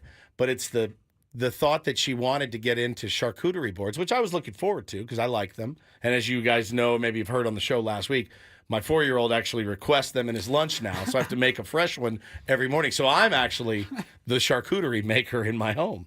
But no, I've never used it. Never used it once. I've never seen a charcuterie board. Maybe Friday for the big playoff game, she'll whip up her first charcuterie board for the family. Exciting. Very exciting. I'm excited for that game. Friday night's going to be a big night. Playoffs start. I'm going to be a wreck about it for the entire week, just so you know. So, yeah, still have more shopping to do, like probably most people out there. I'm somewhat jealous of the people who, say they're done, with weeks to spare. But at the same time, I also feel like that's weird to be done so early. I bought one more gift in the last 4 or 5 days. Other than that, I've been done for a while. I do the little add-ons, the little knickknacks here and there, but the big ones are done. And by the big ones, I mean all the stuff that my wife already bought everyone. So I'm done because she handles the lion's share of the problems and everything. My kids are the toughest ones now at 21 and something they need. Yeah, I know. What is it? I still have to come up with something they want, something they need, something to read, and something to wear. Aren't they vocal about what they want? Not really. That's the trouble. You'd think they would be, but actually they're not. Have you asked them? It's just a simple way. Specifically, well, you don't want to. I don't want it to be so transactional as well. Gentlemen, what are we looking for Christmas this year? Right. But then it just feels transactional. What if here's what I did. A couple years ago, I started a note on my Notes app on my iPhone, and I shared it with my mother-in-law, my sister-in-law, and my wife. It's like a Google Doc, essentially. Well, I have a note Anybody about can gift just add ideas, to it. but So it's not a shared they note. add their own ideas. Sure. And then I can just, anytime I need to, I can go in there and see Caitlin added a couple of things. Can start to see what she wants. We should do that for the show. Again, that feels more like a grocery list. Sure, a whole list. You don't know what you're going to get off of the list. So my little guy, Bo, yesterday they went and they met Santa. Finger quotes it himself every time he mentions him, and he had to do a list for Santa, and here's what he came up with. He wrote down, my wish list this Christmas, I would love to get the 9-hole. Now, if you don't know what the 9-hole is, it's this... it's like a square, and it's got 9 separate pockets, and you pitch into it. So it's like, hey, I'm going to work like down a tic-tac-toe board, but for pitching. Yeah, but it just catches the ball. It's a net, so it's to work on your accuracy and location. But yeah, there's no X's and O's, but you just, all right, let's work upper left, low and away. Right, yeah, so he wants one of those. Like that. He also asked for a turtle. That's not happening. A real turtle. Real turtle. Not a stuffed turtle. Literally over my dead body. I had a turtle for about 3 days. It'll be a turtle. He wants a walkie-talkie to call Cal, his buddy Cal down the street. He also wants a robot. He wants a Venus flytrap. That's so random. We don't have a lot of flies in our home, so I don't know what he's going to do with it, but he wants He wants all of those How things. much do you think a Venus flytrap costs? Are those real? I think they're real. Is it real? Does it eat flies? Not that much. What are we looking at? Like $20-25. All right, well, so he's coming in for the Christmas show. Maybe you get him a Venus flytrap. Yeah, I think they actually do eat flies. Not, they don't like snap their jaws on them. I like, looking around like I think they're like sticky and the flies get caught and eventually they slowly kind of close up. Do I have to bring it flies? Is that how it sustains itself? It is a carnivorous plant, so I would imagine it does need to eat some sort of insects to continue surviving. Yes. Sounds terrible. So I have to get, well, maybe you get one for Bo for his birthday. Or not his birthday, for Christmas, because he'll be in here. Oh yeah, you better bring presents for my kids too, Ben, just so you know. They're going to be in here. I wasn't planning on that. I didn't. Paulie probably already has theirs locked down. I've had it for about a month. Paulie's had it locked Really? down. Yeah, I didn't Paulie's, even think he's of that. thoughtful. He's very thoughtful. They're little kids. They're coming to help. Huh. You really did have presents for them? He did. He asked me months ago. Oh, wow. Do I need something for Hannah, too? No, don't worry about Hannah. She's got everything she can need. I can't even think now. He just gave you a list. Do not bring a turtle, though. Do not get a turtle. Venus flytrap, Venus maybe. flytrap, yeah. Somebody said they have Go back and listen to the segment. Somebody said they have them at Petco. So, cash. Yeah, they like cash, too. Look at him. He's like, I can't believe this. I can't believe this ass. I got to buy his kids presents. One of them the Venus flytrap, the other one the flies to feed it. Yeah, give Taylor the flies to feed it. Yeah. What are you getting for Taylor? That's what everyone wants to know. Huh. Your bitter rival. I have not given any thought to that at this point. I feel like it would be wrong. It would be wrong to get presents for your kids before I got them from my own. Keegan said Ben thought he was almost done. Ooh, make Ben coupons and give them to Bo and Taylor. Actually, no coupons. No back rubs or foot rubs for my kids from you. Thank you. Oh, it's so good. Yeah, you're not done by a long stretch. So, what if there are coupons that you then have to fulfill? Pass. No coupons. Ben volunteers Woods to do stuff. Yeah. Oh, one catch with Dad in the backyard. They get that anyway. You know what I did, by the way? I forgot to tell you guys. Big news. We must be insane because I had told you guys. My wife really wants to go see the Eagles at the Sphere. Not getting her that. You don't have okay, to. good. You know why? Because your boy already did. Oh, but you let did? me tell you what I did. So my friend back in Texas, I saw an Instagram feed of them playing Hotel California at the Sphere. And I went, oh, my God. I don't know why I was surprised. It's the Sphere. It's incredible. So I DM'd her and I go, how was it? Worth it? I go, Hannah really wants to go see the Eagles. She goes, beyond. She goes, get tickets right now. So I go and look, find some pretty reasonable tickets. Well, guess when they're playing? They're playing that Friday night that I'm already going to Vegas. So we're going to do Friday night at the Sphere with 2 kids, by the way. The next night, we're doing Deftones at MGM with 2 kids, by the way. We're going to go back to back. Wow. Her favorite, my favorite. It's very ambitious. It's not going to work. I already know it. My expectations are very low. But that was part of her Christmas, too. I got her we're going to go see the Eagles. That is very impressive. Seated show at the Sphere. With the kids, though. With the kids. Kids are going to love it. I showed them videos of it yesterday. They went, day before. They went, oh, my God, incredible. They're going to be good for about an hour. I don't think it would even matter who was playing. No, it doesn't really matter. It's just them. going to really. Be looking You're around. a much more ambitious parent than most. I'm very ambitious. I think most parents would just leave their kids with the in-laws over the weekend and go to Vegas and do the Eagles and Deftones. But you're actually bringing the kids them to both. with you. Mm-hmm. Trying to make some memories. Oh, and we're also driving 6 hours each way in the van. So it's going to be the most ambitious trip of a lifetime. Don't expect me in a great mood Monday when I get back. But what month is this in? March. March. Yeah. I'll be taking the Friday off, but I'll be back Monday. Yeah, it's going to be a blast. Good luck with that. Thank you. All right, let's take a timeout. When we come back, it is time for Ben and Woods Wrapped, our second week, and we will kick it off this week by going back to August when we had a very special guest in studio. Actually, it was a day that you were not here, so you probably didn't even get to hear this I didn't at all. hear it. So it'll be new to you and new to anybody else that wasn't here that day, but we'll bring that for you next when we come back after a check of traffic with more Ben and Woods here on 97.3 The Fan.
Hamul Casino.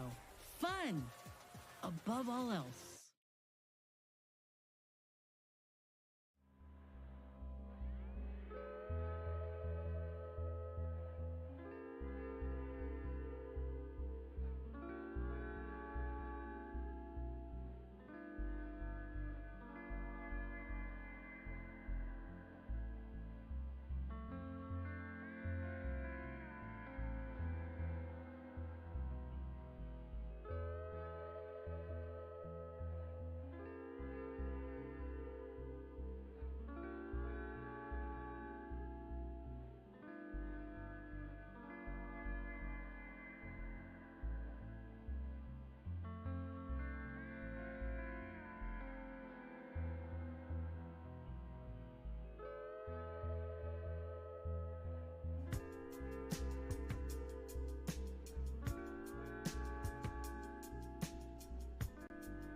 All right, here we go.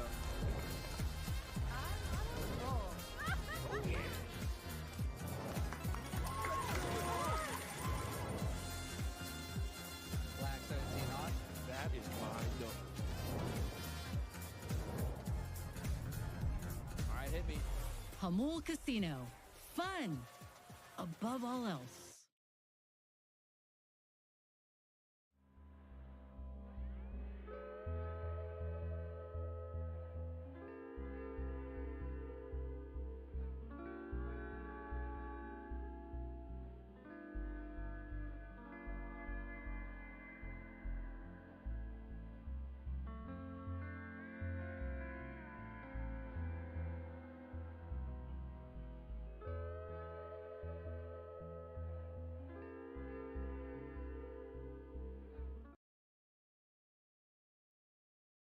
Sounds like it's been a bad one on some of our freeways, especially the 805 this morning. Panic your patience, especially if you're heading north.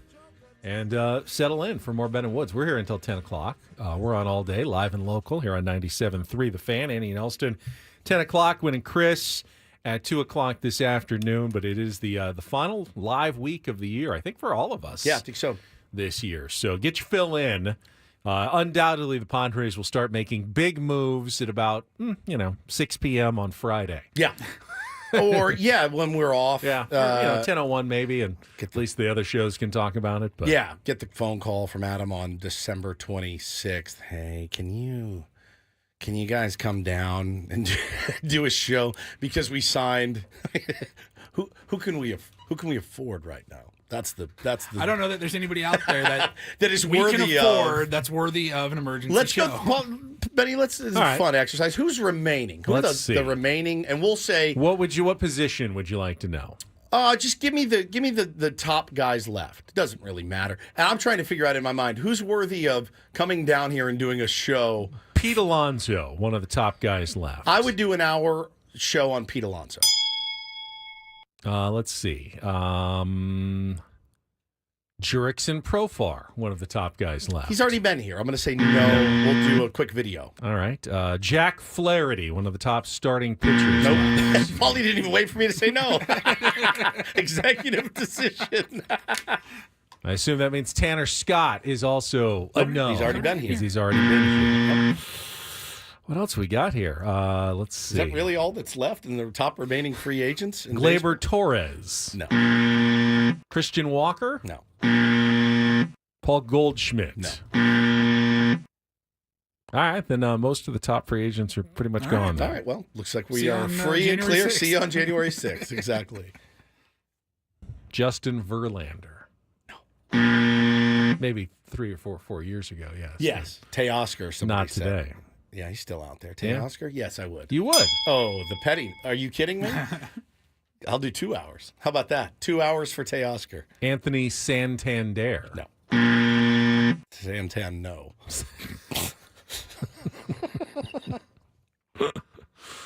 Yeah, that's Jack Peterson.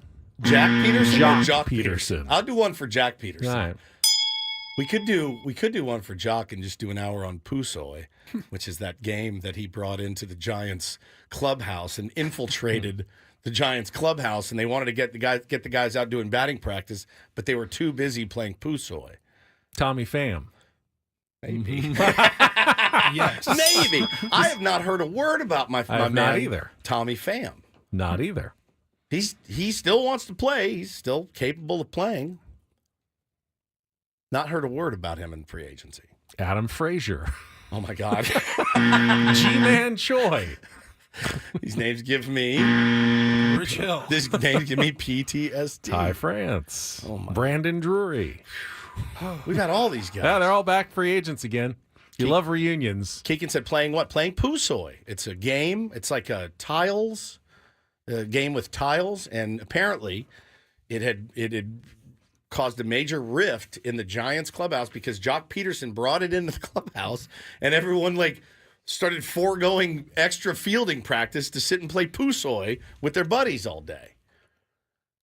They put the game of Pusoy on a pedestal, and they just forgot about all of their routine work. You can't let Pusoy infiltrate the clubhouse. Okay, nope. Pusoy stays out. That's for after the game, maybe even before the game, though I wouldn't recommend it. Legs get a little weak. I would go after the game. It's time for Pusoy, not before, especially not during the game. No. So I think that's one of the issues if you wanted to bring Jock Peterson in, my first thing would say, can you keep the Pusoy out of the clubhouse? If so, then we can talk. All right. Then you maybe would rather have Nick Martini or Travis Jankowski. Is he still playing? He is, and he's a free agent.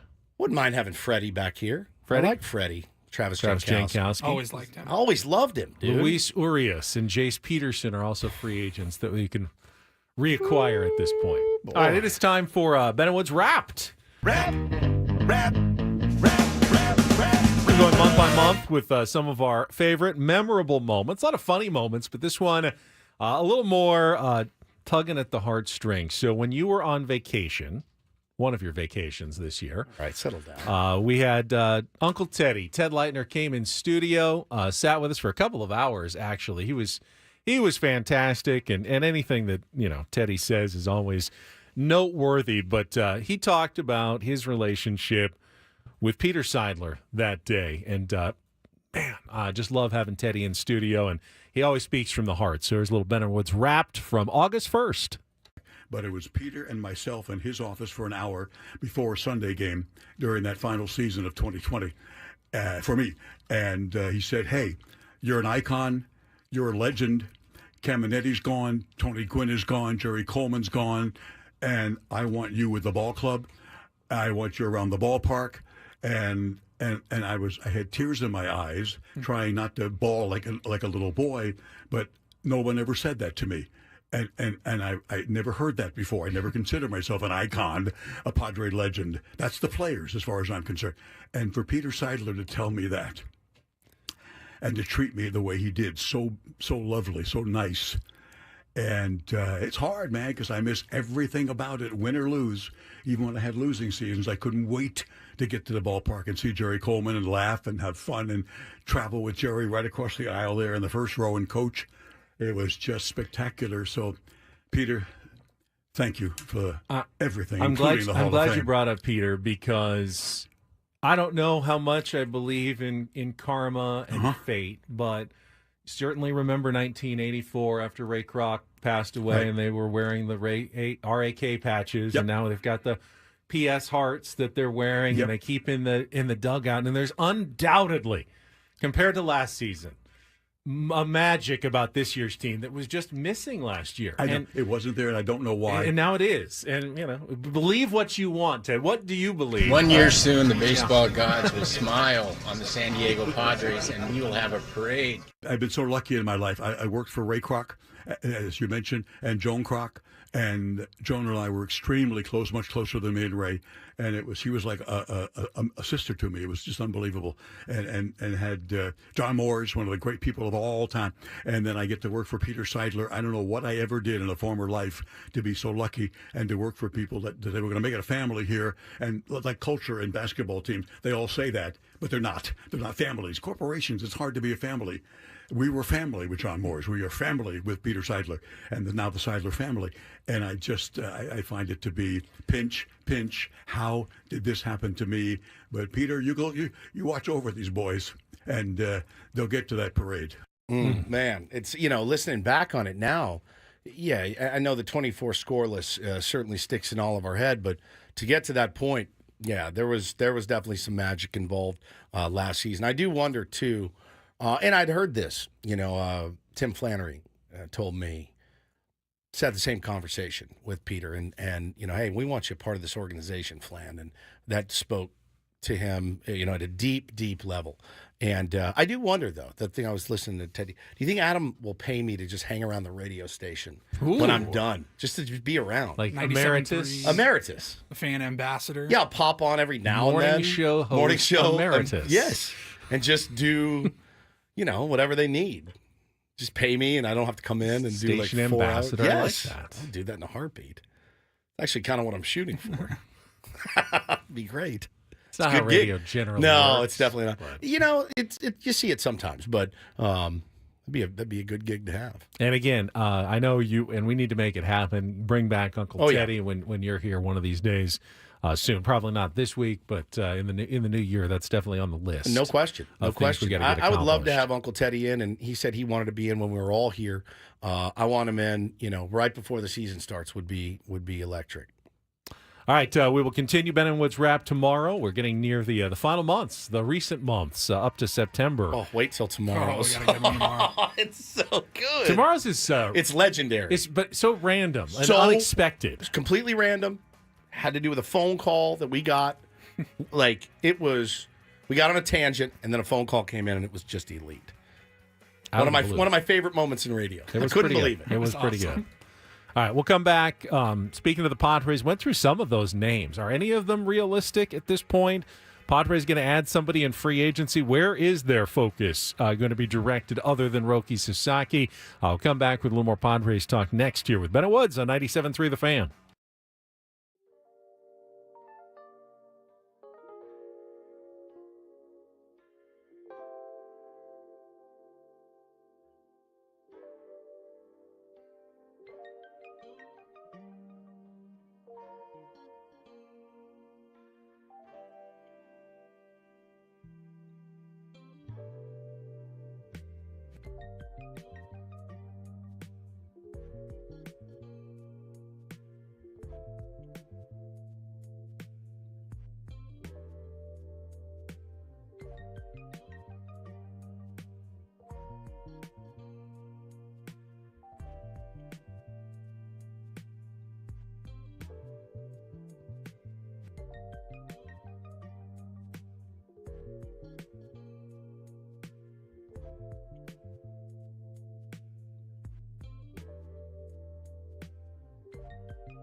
This segment of Ben and Woods is brought to you by Buffalo Wild Wings. Buffalo Wild Wings is football. Hey, San Diego sports fans, head to your local Buffalo Wild Wings. Try their new maple chipotle sauce for rich maple sweetness and a mild smoky chipotle heat. Or for a bit of kick, check out the new Cajun sauce with a rich blend of spicy and tangy peppers.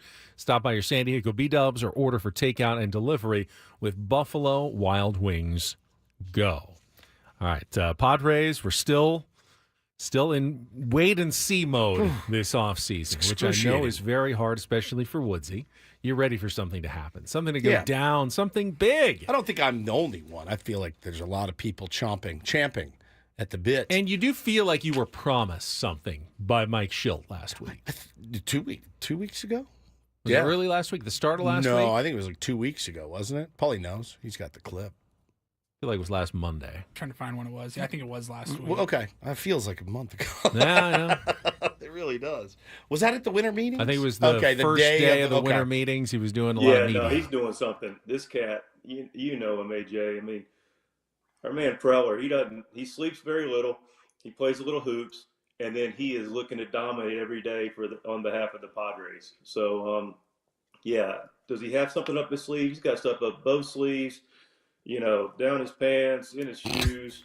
I mean, he's got stuff going on everywhere. This cat is always getting after it. So I couldn't even begin to keep up with hardly any of it. I just tell him when it gets close to something, let me know, and he'll call to run something by me as far as, makeup of a player or just thoughts on a player. But he's a force of nature, man. So he's going to do everything he can within the parameter he's given to give us a competitive club. So that's the part of the quote, that you think about and sticks with you. If you're a Padres fan, it's within the parameters that he's given, and we don't really know. We have an idea, and a lot's been written about it this offseason, about the parameters that A.J. Preller's been given. And one thing I know for sure, there are parameters, right? There are absolute parameters that have been given. And I think it's got to be fair. Every team has parameters. Absolutely. The Dodgers have parameters, right? And I went into Friday thinking after Devin Williams was traded to the Yankees, I said, well, Tanner Scott could be a Dodger by tonight, by Saturday, by Sunday. That has not happened yet. Tanner Scott's still out there. A lot of teams interested in a potential closer in Tanner Scott who's nasty. He's going to command a lot of money. That's the thing. He's not going to cost you a prospect, but he will command a lot of coin because he is devastatingly brilliant out of the bullpen, as we saw here in his short time in San Diego. So they have parameters there. Andrew Friedman has parameters. They all do. But with AJ, the parameters, the holes on the team, and the parameters that keep him from filling those holes, I think that's a valid concern for Padres fans out there right now. And how are you going to get creative to do that? That remains to be seen. There's still plenty of time to do it. And as you mentioned, you read some of the names of people that are still out there. Not too many of them make me insane. We got to get this guy. He's a game changer. Yeah, I mean, there's pieces there for sure.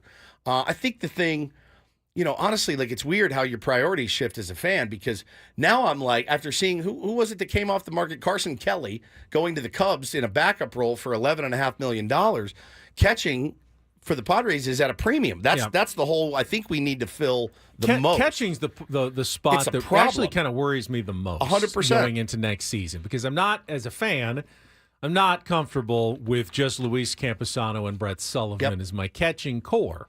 Yet with Kyle Higashioka, Travis d'Arnaud, Danny Jansen, Carson Kelly, Austin Hedges, Jacob Stallings, and Gary Sanchez all off the market now, it really only leaves Yasmani Grandal, Elias Diaz, James McCann, Yan Gomes. I mean, everyone below that is a negative WAR player. So it really leaves a very small group of guys that you could even go, and none of those particularly scream starting catcher either. So now you're like either sifting through backups that you're going to try to hope that they turn into Kyle Higashioka and have a breakout season, or you're still looking at the trade market.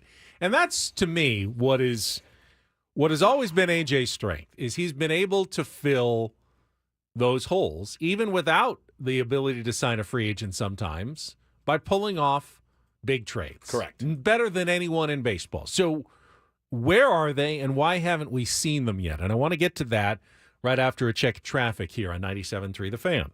From the 97.3 The Fan Traffic Center, here's Kelly Danick. Traffic is sponsored by Viejas Casino and Resort. Collision on northbound 805 just past Plaza Boulevard. Looks like several vehicles involved.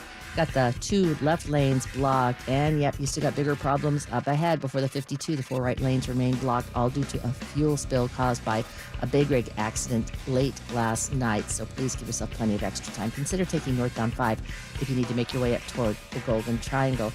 Also going to find a crash involving a motorcycle on westbound 8 before College. This one appears to be blocking the fast lane. Tow truck is rolling up to assist with that. And South 5 Coastline, Cordell and Cordell traffic cam shows a collision just past Manchester. A couple cars in the center divide.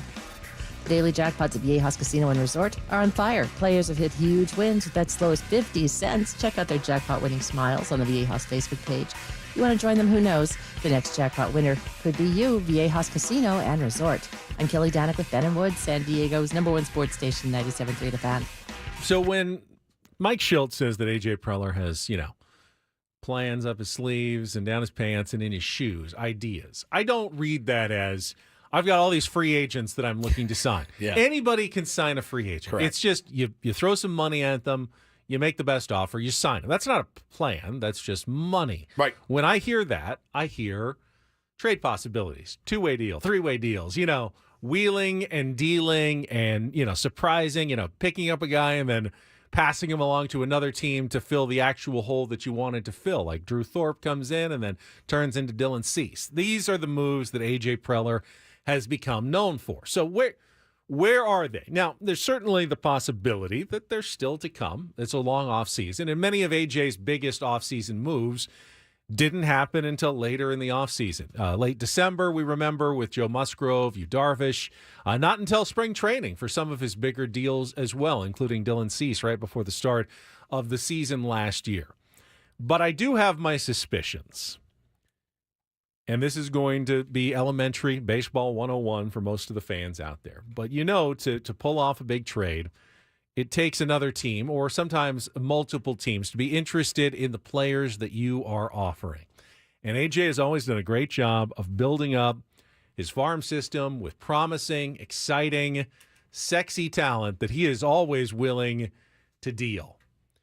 And I get the sense that while he is high on some of his younger players and some of the pitchers who, he says percolating through the system, that there's really only two guys that anybody wants. Other teams are interested in. Yep. Their names are Ethan Salas and Leo Dallas DeVries. Sure.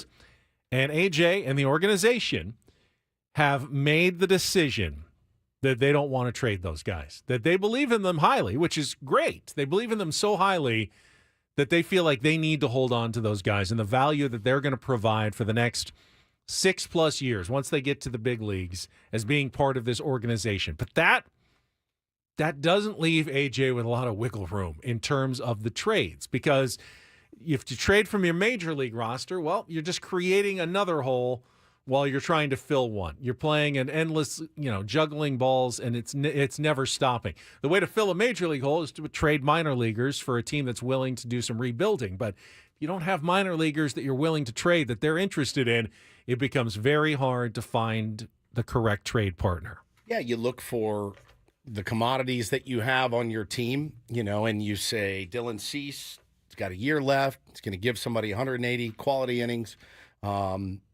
But then again, you could use 180 quality innings yourself if you want to tell everybody. It creates another hole. If you're telling everybody that you want to compete and get back to further than you went last year, which right now feels like a pipe dream. That being said, I said the same thing last year. I love to be proven wrong. I'm one of the few sports radio hosts that actually likes to be proven wrong. I welcome better than 93 wins. I welcome it.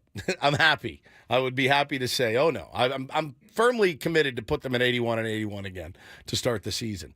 But yeah, you look at what you have to deal, and then you try to deal that. But again, you create more holes when you do that. So he's up against it, man. He really is. I said it about him last year. He was up against it, having to trade Juan Soto. He did a good job with that trade, and look what it netted us. So I don't know, man. I keep waiting to be surprised by a big move. I just don't know. And I hear your voices out there going, you don't know which minor leaguers the Washington Nationals value. True. You don't, and I don't. But I do know that whenever you make a trade, you do have to sell it to your fan base as well. And if you're not picking up someone who's ranked in Baseball America's Top 100 or the MLB.com Minor League Top 100 list, yeah, you may think that they belong on that list. You may believe in them, but it's a lot harder sell to say, hey, we're trading a major league player for a minor leaguer who's not even ranked on any of these lists. Correct. And the Padres only have 2 of them ranked on the list right now. And as far as we can discern at the moment, they are not interested in including them in any of those offers. And it's interesting, man. I think what from a very base level, you can't go into spring training and look at, all right, here's what every team did to improve its club. And you can't look, Ben, at the Oakland Athletics and say, yeah, they had a better offseason than us. That can't happen, right? Like you saw that they traded for Jordan Springs over the weekend. They've added Severino to their pen, to their starting rotation.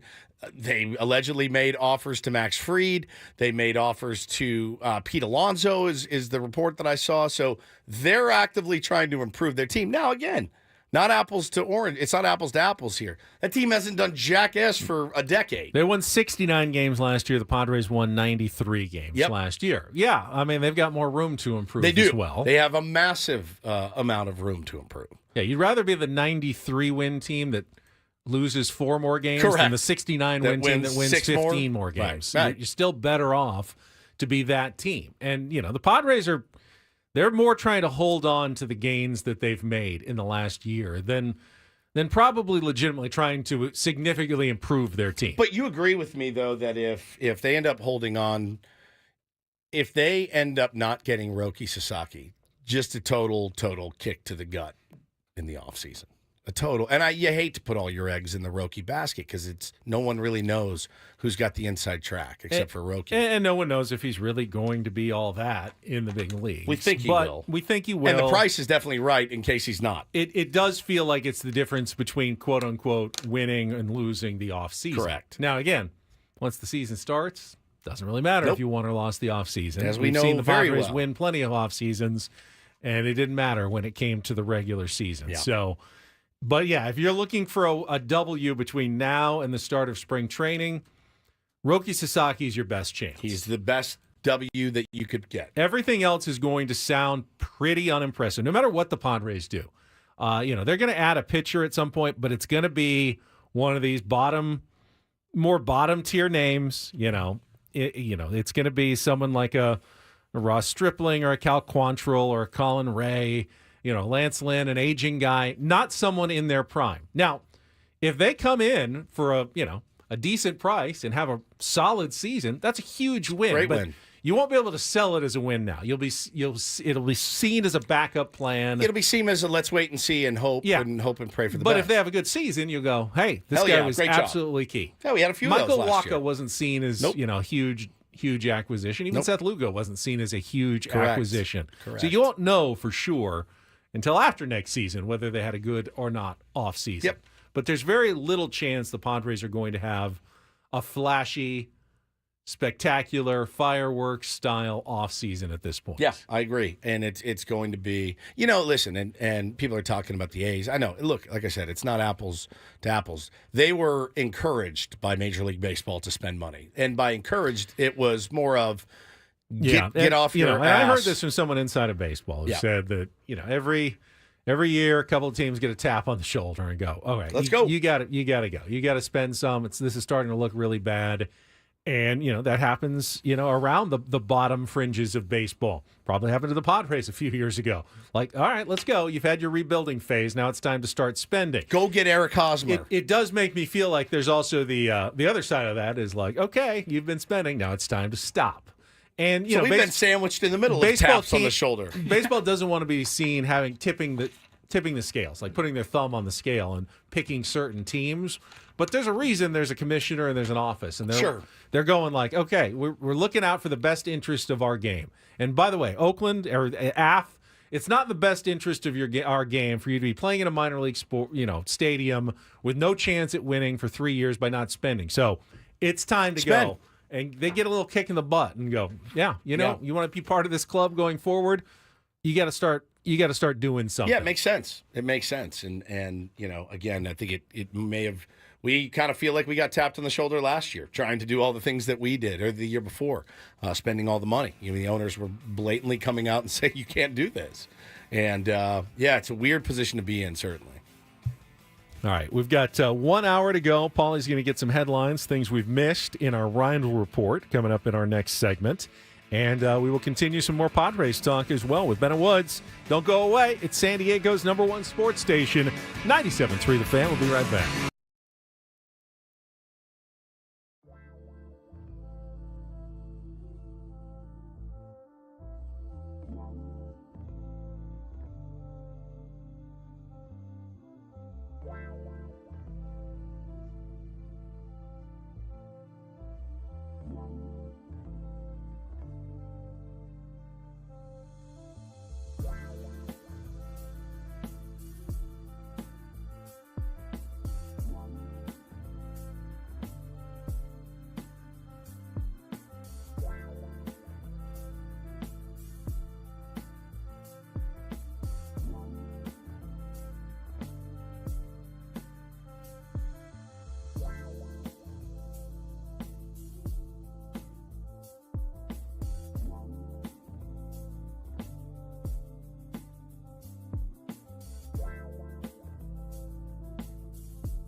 This is going to come as no shock to anyone, but I was at Costco over the weekend. Yes. One in Carlsbad on Palomar Airport Road. And when I was in there, I got the old, "Are you Ben Higgins?" And I said, yes, I am. He goes, "I am a huge Tier 1. Oh, love it. Is there any chance I could get a shout out on Monday morning?" So here you go, Alex at the Costco. He's one of the employees. I think he said it was the LP, which I have no idea what that meant. But Alex, here is your shout out. Shout out. Thanks for Shout out SD. Thanks Shout for out coming up Carlsbad. and saying Shout out hello to Carlsbad. me Shout out Costco. on Saturday at Costco. Shout out Alex. He is here. LP. I'm trying to think what that He is. said he listens more in the second half, so waited Second until half now. of the program. Yeah, Okay. he doesn't get up at 6 a.m. Go back and listen. Sometimes he does go back, he says, but live he wanted to get the shout out. So Honestly, here's the shout out. It's weird for me because if you're a Ben and Woods fan that only listens to the second half of the program, you're really hearing us our worst. Our best. Good point. 2 hours. I'll put our first 2 hours up against anybody on the planet. Really, 6 to 8. About 8:30 to 10 gets a little rough. That would be now. Well, and it's not because of the Reindl Report. Don't get me wrong. No, that's fair. I'm a Reindl Report fan. I am also unlike a Reindl yourself. Report fan. No, I've become a big fan of the Reindl Report He's lying. because I also feel lie like to you me. do that. The show gets harder as it goes on. It does. It's like a marathon. It is. You It hit is. mile 18, 19, How and would you really start Why? feeling How the would you burn. know? None of us can speak I'm on imagining. how a marathon feels. I'm Not imagining. one of us. Not one of us. I just got in the chat. LP, loss prevention. Ooh. That's why he didn't have a name tag or wasn't in uniform. Making Well, sure I'm you glad I weren't didn't- shoving. Maybe Alex is not his real name. Shoving prosciutto down your pants legs. Should have stopped me from dropping that giant thing of mango nectar the other day. That's lost too. I wasn't stealing it, but Wait, what happened? remember we talked about it when I dropped the mango Oh. nectar accidentally. They tried to. I never found the video, My yeah. buddy Jordan tried his ass off to get the tape of you spilling the mango nectar at Costco, and he said he couldn't get it. That Couldn't wasn't get the it. Carlsbad one. Have you ever Have you ever shoplifted anything? No, No. Of course not. definitely not even as a kid. Really? I Oh, did as a no. kid. Yeah. Felt bad about We it. know. Yeah. I got caught because I I did too. I'm not a big thief. I got away with it the first time. Yeah. And went back Made like you 20 bolder. minutes later. You're like, Oh, you did it the same day? My God, the world's dumbest criminal. 11 Never go years back old. to the scene of the crime. You know what I did? I went to Albertsons, which was like our Vaughn's, and I got a Reese's and took it in the bathroom and ate it. Got caught. Got caught.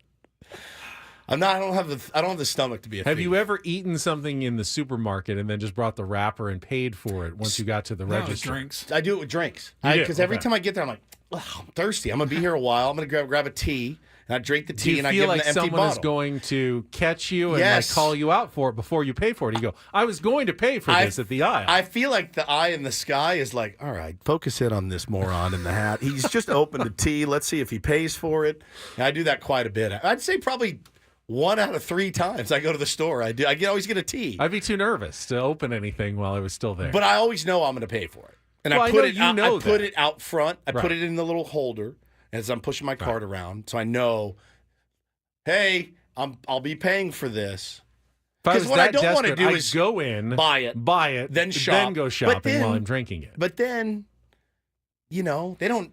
Maybe they didn't see you buy it, and now you're still just walking around with a tea. I'll take my chances. I've always had this fantasy of getting stopped by loss prevention when I didn't And steal. having the receipt to yes, show them? and when I didn't steal anything. Right here, pal. Yeah.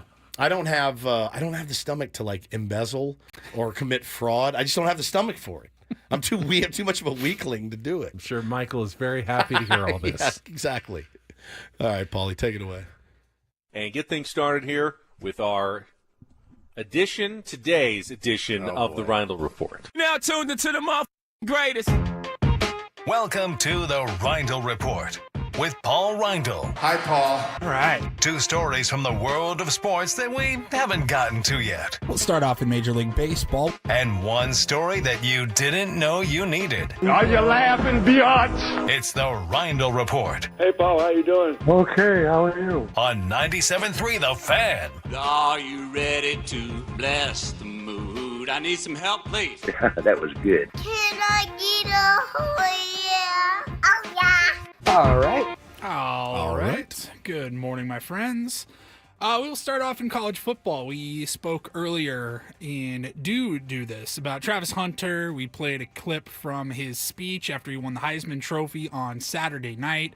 We played the emotional clip talking about his dad and how much he means to him, and we went on with that. But what we did not discuss was, boy, there was a lot of dialogue over the weekend online about Travis Hunter's, I believe, fiance, girlfriend, Maron, this went nuts. There was a clip going around, I think, after the ceremony where he was in, like the green room area, and Travis Hunter was, and family and friends were there, but he was also doing a meet and greet with a bunch of people. Taking a bunch of pictures. And everyone was trying to listen in on what his girlfriend, his fiance, was saying to him, what he was saying to her.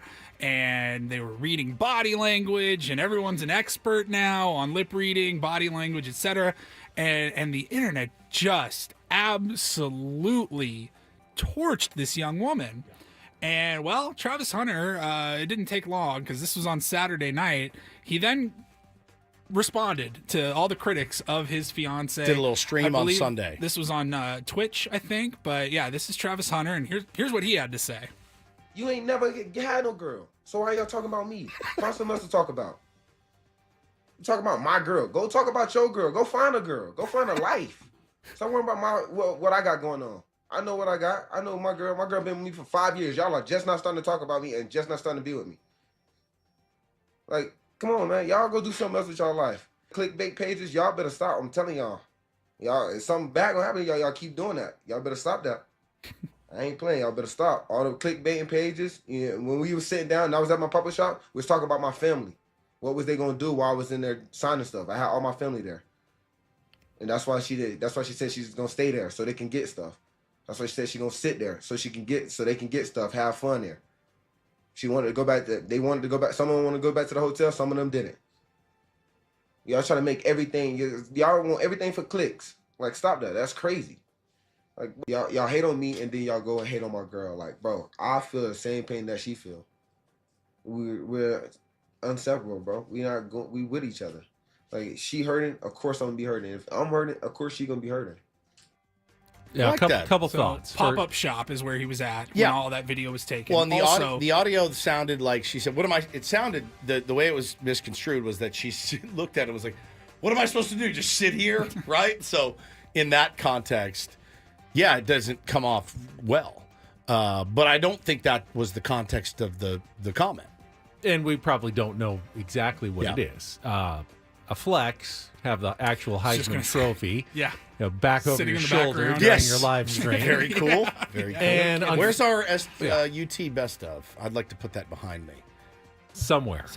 But then the other part, unfortunately for Travis Hunter, it's only going to get worse. Correct. It is not going to get better. You're never going to avoid people who write stories going for clicks because, well, that's their job to go out there and do that, and they get paid for it. So that is going to be something you're going to have to live with as long as you remain in the public spotlight, and it's only going to get worse once you go to the NFL. 100%. And they're going to be watching everything she does. They're going to be watching her social media. They're going to be watching. I mean, you see what's transpired in all sports.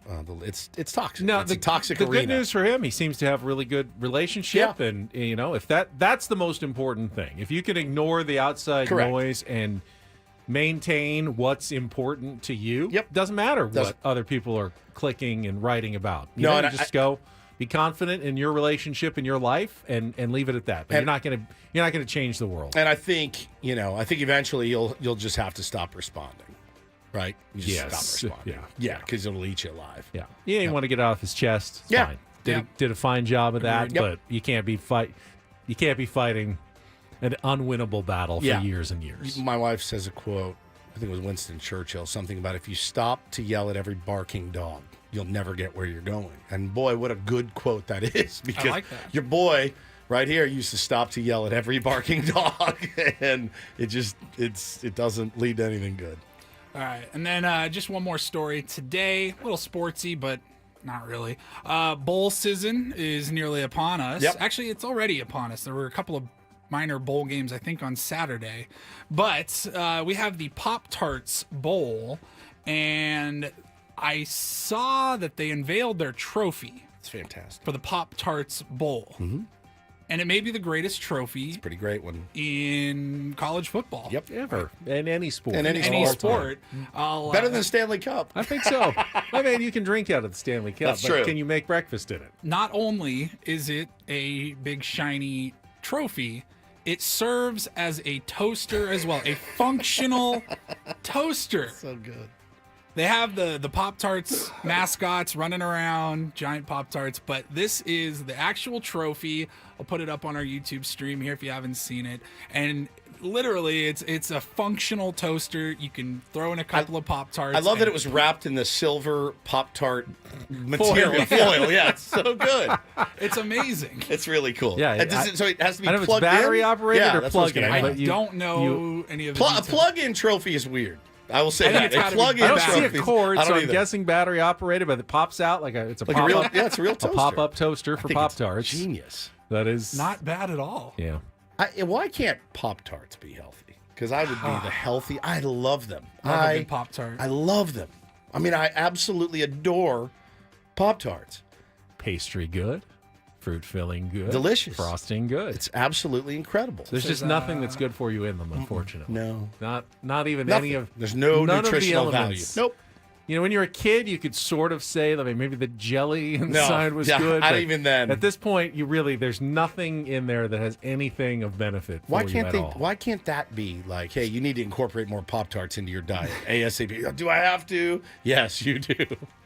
So last year in the Pop-Tart Bowl, they had a very similar trophy. Had 2 slots for toaster or for Pop-Tarts. Wasn't functional. Was not functional. They stepped it up this year. So good. With the help of GE Appliances, it says. And then, that game is going to be December 28th in Orlando. It's number 18 Iowa State taking on number 13 Miami. It's great. It's a great one. Good matchup, too. Yep. Is that it? That's it. All right. Got the quote for you. You will never reach your destination if you stop and throw stones at every dog that barks. Winston Churchill. Pinterest, yes, says it is Winston Churchill. I can't verify it 100%. Winston Churchill is attributed to a lot of quotes. He is. I don't believe he said all of them, but man, the quote carries a lot more meaning if you say Winston Churchill said it. Yeah, and not Jeffrey Dahmer. Right? It could be wisdom. Richard Rodriguez. The wisdom comes the from a Night lot Stalker. of different places, Woods, but when it comes from Winston Churchill, it just feels even wiser. Zachary says that Ghetto Gastro makes healthy Pop-Tarts that are actually pretty good. I don't buy it. I do not buy it. I've never had the not a knockoff. You literally don't buy it. I don't buy it, but I don't believe him. Have you ever had there's less sodium in this. Try it. It's better? No. Have you ever had, this is low fat. Try this. It's better. It's not. It's never tastes the same. I mean, I'm going to look this up. How would you make a Pop-Tart healthy? By putting broccoli and kale into it. No, but even if you have, then you've got a Hot Pocket, essentially. There's broccoli and cheese Hot Pockets. Those aren't healthy either. No. So what would you really what would you really have to do to make a Pop-Tart healthy? You'd have to have no pastry, crust. No, nothing sweet. And then no sugar and nothing sweet. So essentially, it's now just a salad. Yeah, now you're eating a salad. I mean, they still call them toaster pastries. They have chocolate raspberry, strawberry, maple, apple, cinnamon, peanut butter, and jelly toaster pastries. No. Did you say chocolate and how much healthier raspberry? is it? Chocolate raspberry. $20. $20 for a package of chocolate raspberry. That's a combo that we didn't It's plant-based, mention. whole grains, real fruits, non-GMO, 2 grams of protein. 2 grams of protein. It's healthier than a Pop-Tart. The question is, though, is it actually healthy? I bet it tastes like feet. Right. If we're talking 800 calories in a Pop-Tart, this one's 700 calories. Or even 400. I'll eat the Pop-Tart. I'll just wear it. You know I'll wear it. I've worn it plenty. Pass. I'm skeptical. I'm massively skeptical. Call me skeptical. When you say it's plant-based. Well, I mean, I would say probably most Pop-Tarts are plant-based as well. I mean, there's probably butter in them, I guess. There's no... Well, there's probably not butter, let's be honest. Pop-Tart. Yeah, we all want Pop-Tarts. Yeah, all right. Everybody listening wants a Pop-Tart at this moment. All right. Relax. Take a time out. Come back. Take a time out. Got a couple of segments left. Your guess is as good as ours. Got Monday Night Football tonight here on The Fan. Wrapping up Week 15 of the NFL season. Are you ready for some football? Didn't go through all of the action yesterday. We did talk a little bit about the biggest games yesterday, but there was some more happenings in the NFL we can get to as well, all coming up on San Diego's #1 sports station, 97.3 The Fan.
Hamul Casino.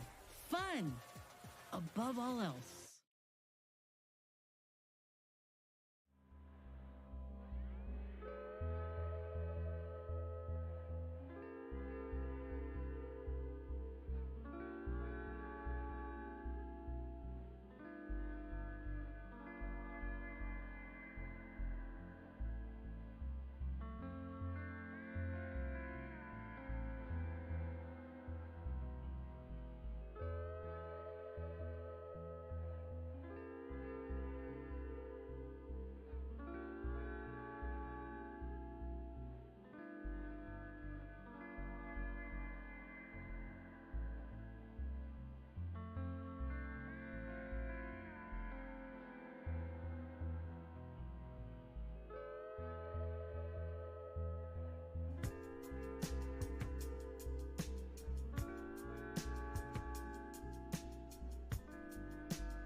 Hamul Casino.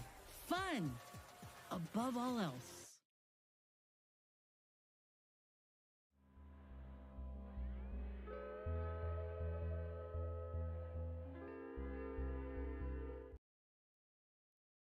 That information correct? I just saw in the chat.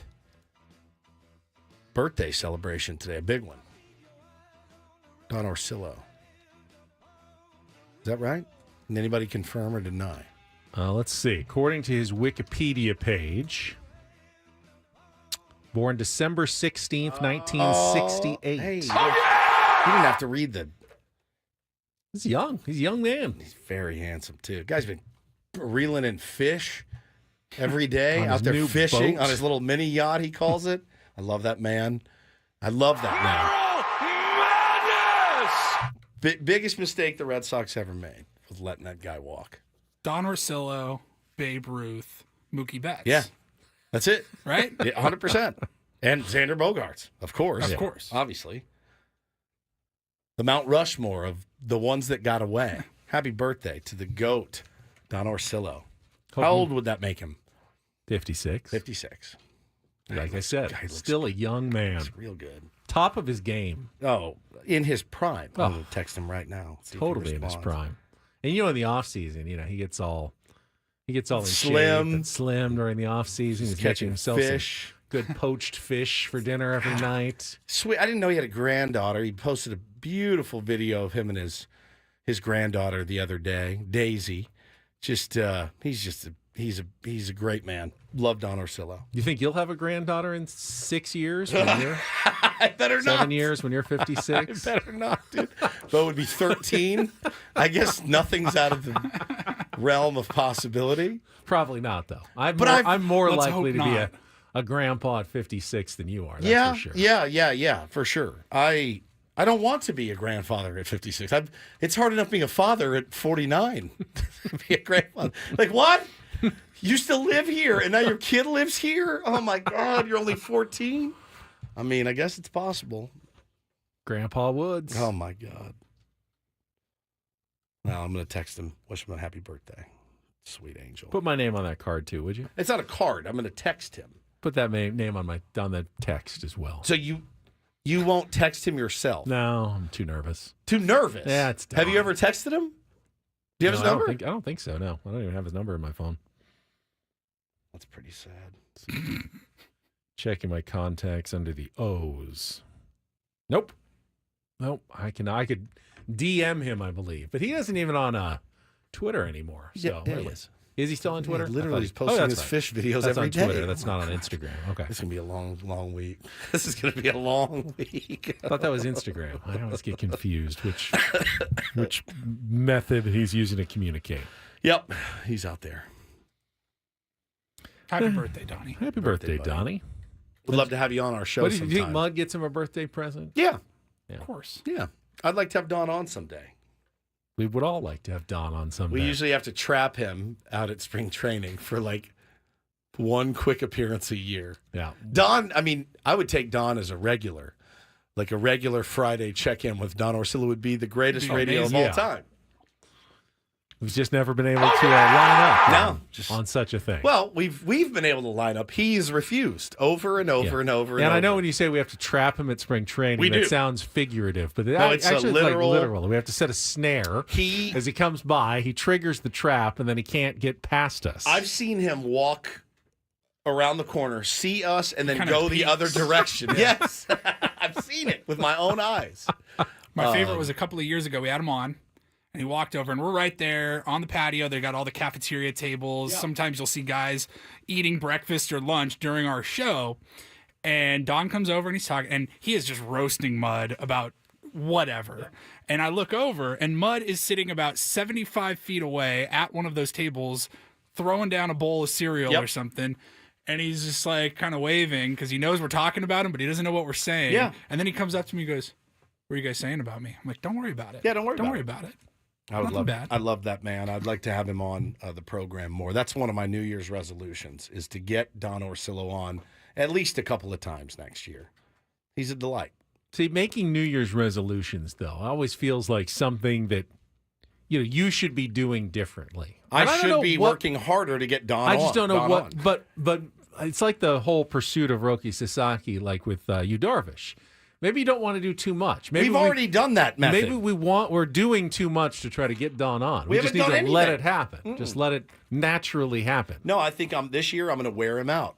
I'm going to break him down until he wants to come on the program every single week. Hopefully. And see, with Don, like he doesn't need to. For him, he's not like, oh, I got to go on. It'll make people like me more. No, they already he's beloved in San Diego. He has no reason to come on That's just to point. do us a solid. He can only do damage to himself by coming on our Is show. that the problem? Yeah, that's it. Maybe he doesn't want his career to end up like yours. Right. And when me you ruining used to it. be so well-liked, Yes. and now people are starting to go, I don't know. I keep hearing things, and sounds a little suspicious. The Woods effect. And then all of a sudden, you're no longer the person you used to be. I can see why Don doesn't come on with us. He's so elite at his job. That's his wisdom. So elite. In play. We may not have added any fancy pieces over the offseason, but we have Don Orsillo. Coming back yet again. I do hope so. I wonder if Don got a playoff share. Did you see those numbers came in last week? No, I did not see that. Yeah. Padres playoff share was $45,985. It was the smallest of the four divisional series loser shares, which probably means that they gave more people shares in the organization than the other teams. And remember, we talked about this a few weeks ago. The players then vote on which members of the organization get like a full share or a half share or a quarter share. But a full share playoff for the Padres was just under $46,000. So if you were if you were an equipment guy and they voted you a half share, you would have won. You got about $23,000 in extra bonus money. Nice. Which is really nice. Of course, you can see why going deeper in the playoffs is important. The Dodgers share, $477,441. Smokes. So if you're an equipment guy and you get a half share of that, you just made another $237,800 grand. Wow. To augment your paycheck based bless. on a World Series win by the Los Angeles Dodgers. Holy cow. So you think the players feel some pressure. Imagine knowing you're a clubby and you're probably due a quarter share going. Well, you're pretty stoked no matter what if you get a playoff. Like, yeah. All right, for example, like when the Seals go to the playoffs, I get extra game checks because I work extra more games. So when we lose in the playoffs, I don't know that they feel bad that I'm not getting a playoff share, and I certainly don't feel any pressure. I'm just excited. That means I'm going to make an extra grand or something. It's pretty cool. I like that. 45 grand in comparison to 450 grand. But I think playoff shares are like Fight Club. You don't necessarily talk about them. After who gets them, what you got. Yeah, like, you don't rub it in someone's face. You don't complain about it because you got more. Yeah. Quarter share? Quarter share, half share. Tough scene. Yeah, me too. Yeah, me too, as far as you know. It's great.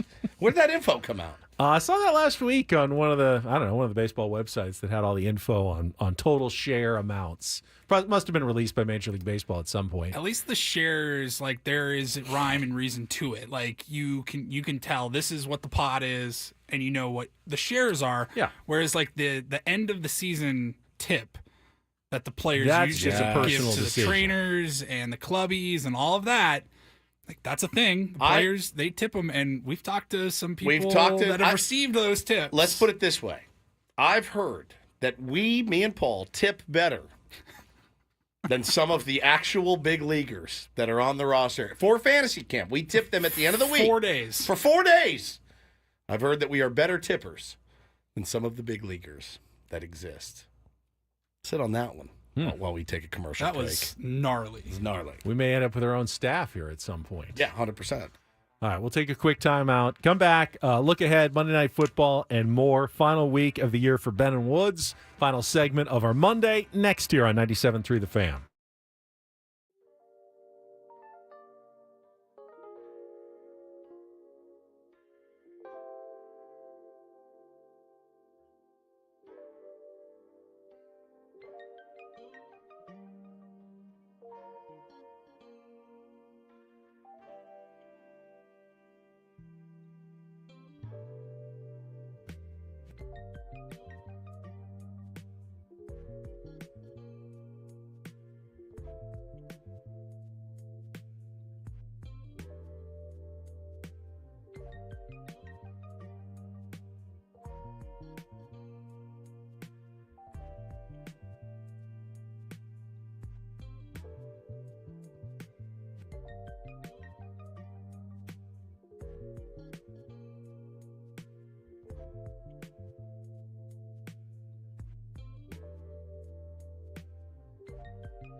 So I got a little update on a topic from earlier in the show. We were talking about the Kyle Tucker trade, and you were talking about how Isaac Paredes will do well in his new home of Minute Maid Park. Allegedly. But you were unsure of whether that was the actual name of the stadium.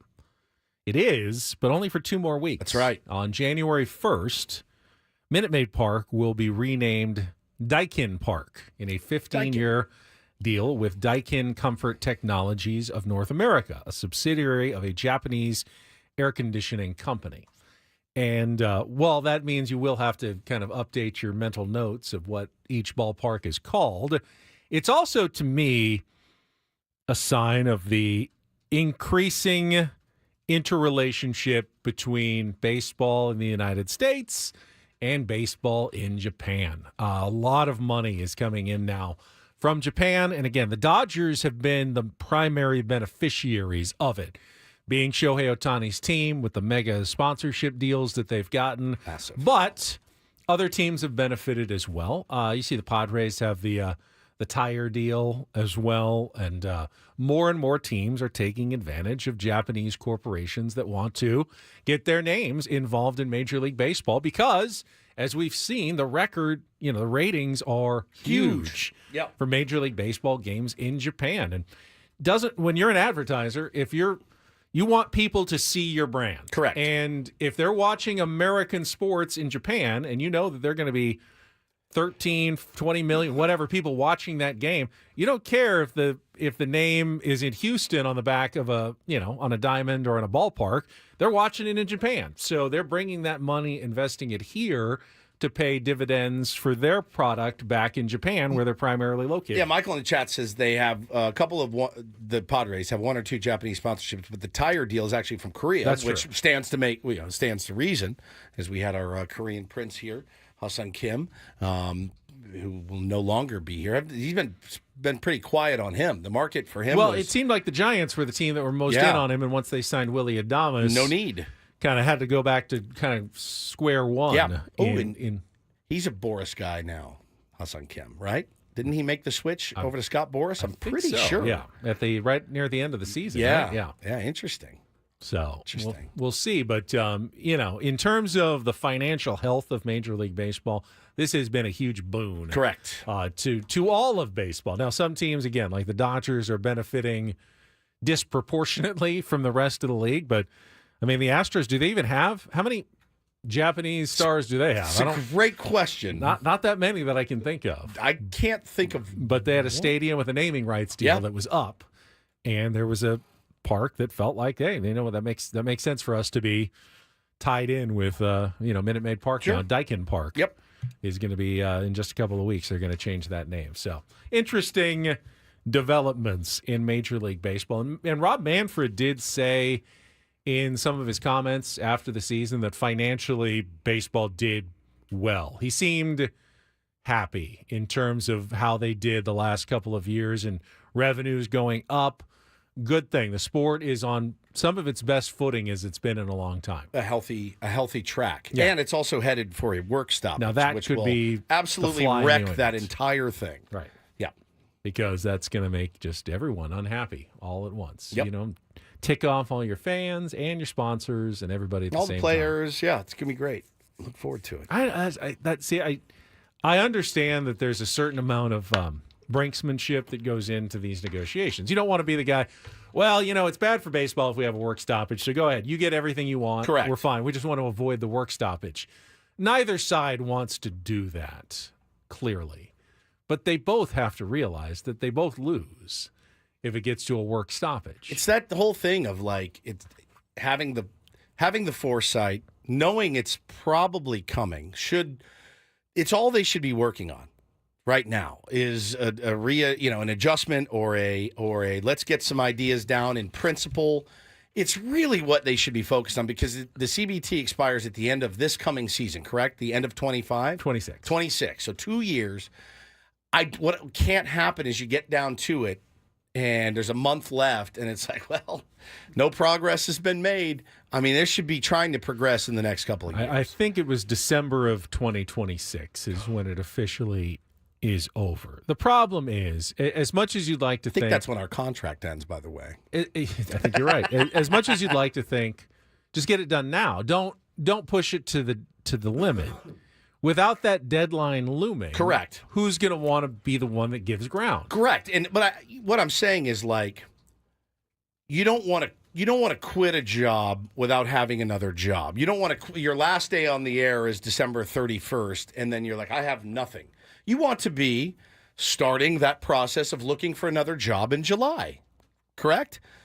August. Get some irons in the fire. What can't happen is December 31st that year. All right, well, I guess we need to get to the tables and start negotiating. I'd love to see a more proactive approach from the players' union and the owners to try to get it done and at least have some stuff in principle before it happens. That's why agents will create fake deadlines sometimes. Like, hey, my guy won't sign once spring training starts. He's got 1 year left on his contract, but once he shows up at spring training, we're done negotiating, and it's over. And it's a fake deadline. Yeah, it is. But, they know that if they at least put that out in the universe, it may cause the other side to budge a little bit, to, increase their offer a little bit before the start of spring training to see if they can get it done in case they are actually being, legitimate. Very few guys would go, oh, no, I said spring training, and now 3 days later you're giving me everything I ever wanted. No, I don't want it anymore. You missed my deadline. You can always give someone what they want even after the deadline, but the deadlines do tend to create a little bit of action. This is an interesting tweet that just came out from the Atlanta Braves. Did you guys see this? I saw some Braves fans retweeting it saying, hey, here's a masterclass in bad tweets. You ready for this? Our annual Braves Fest that we traditionally host in January is one of our favorite events of the year.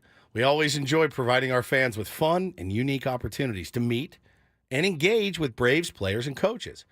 After much thought and discussion, we've made the decision to not host Braves Fest for 2025. With construction currently underway at Truist Park in the Battery, Atlanta, preparations for the 2025 MLB All-Star Game, we would not be able to host the type of event that our fans deserve and have grown to love. We look forward to welcoming fans back to the ballpark for unforgettable experiences next season, both on and off the field. We hope all of you have a wonderful holiday season. We can't wait to see you in 2025. That was a disaster class of a tweet. Seems as though they mixed the tweet of announcing when the Braves Fest was going to be with the announcement that there was not going to be a Braves Fest. Correct.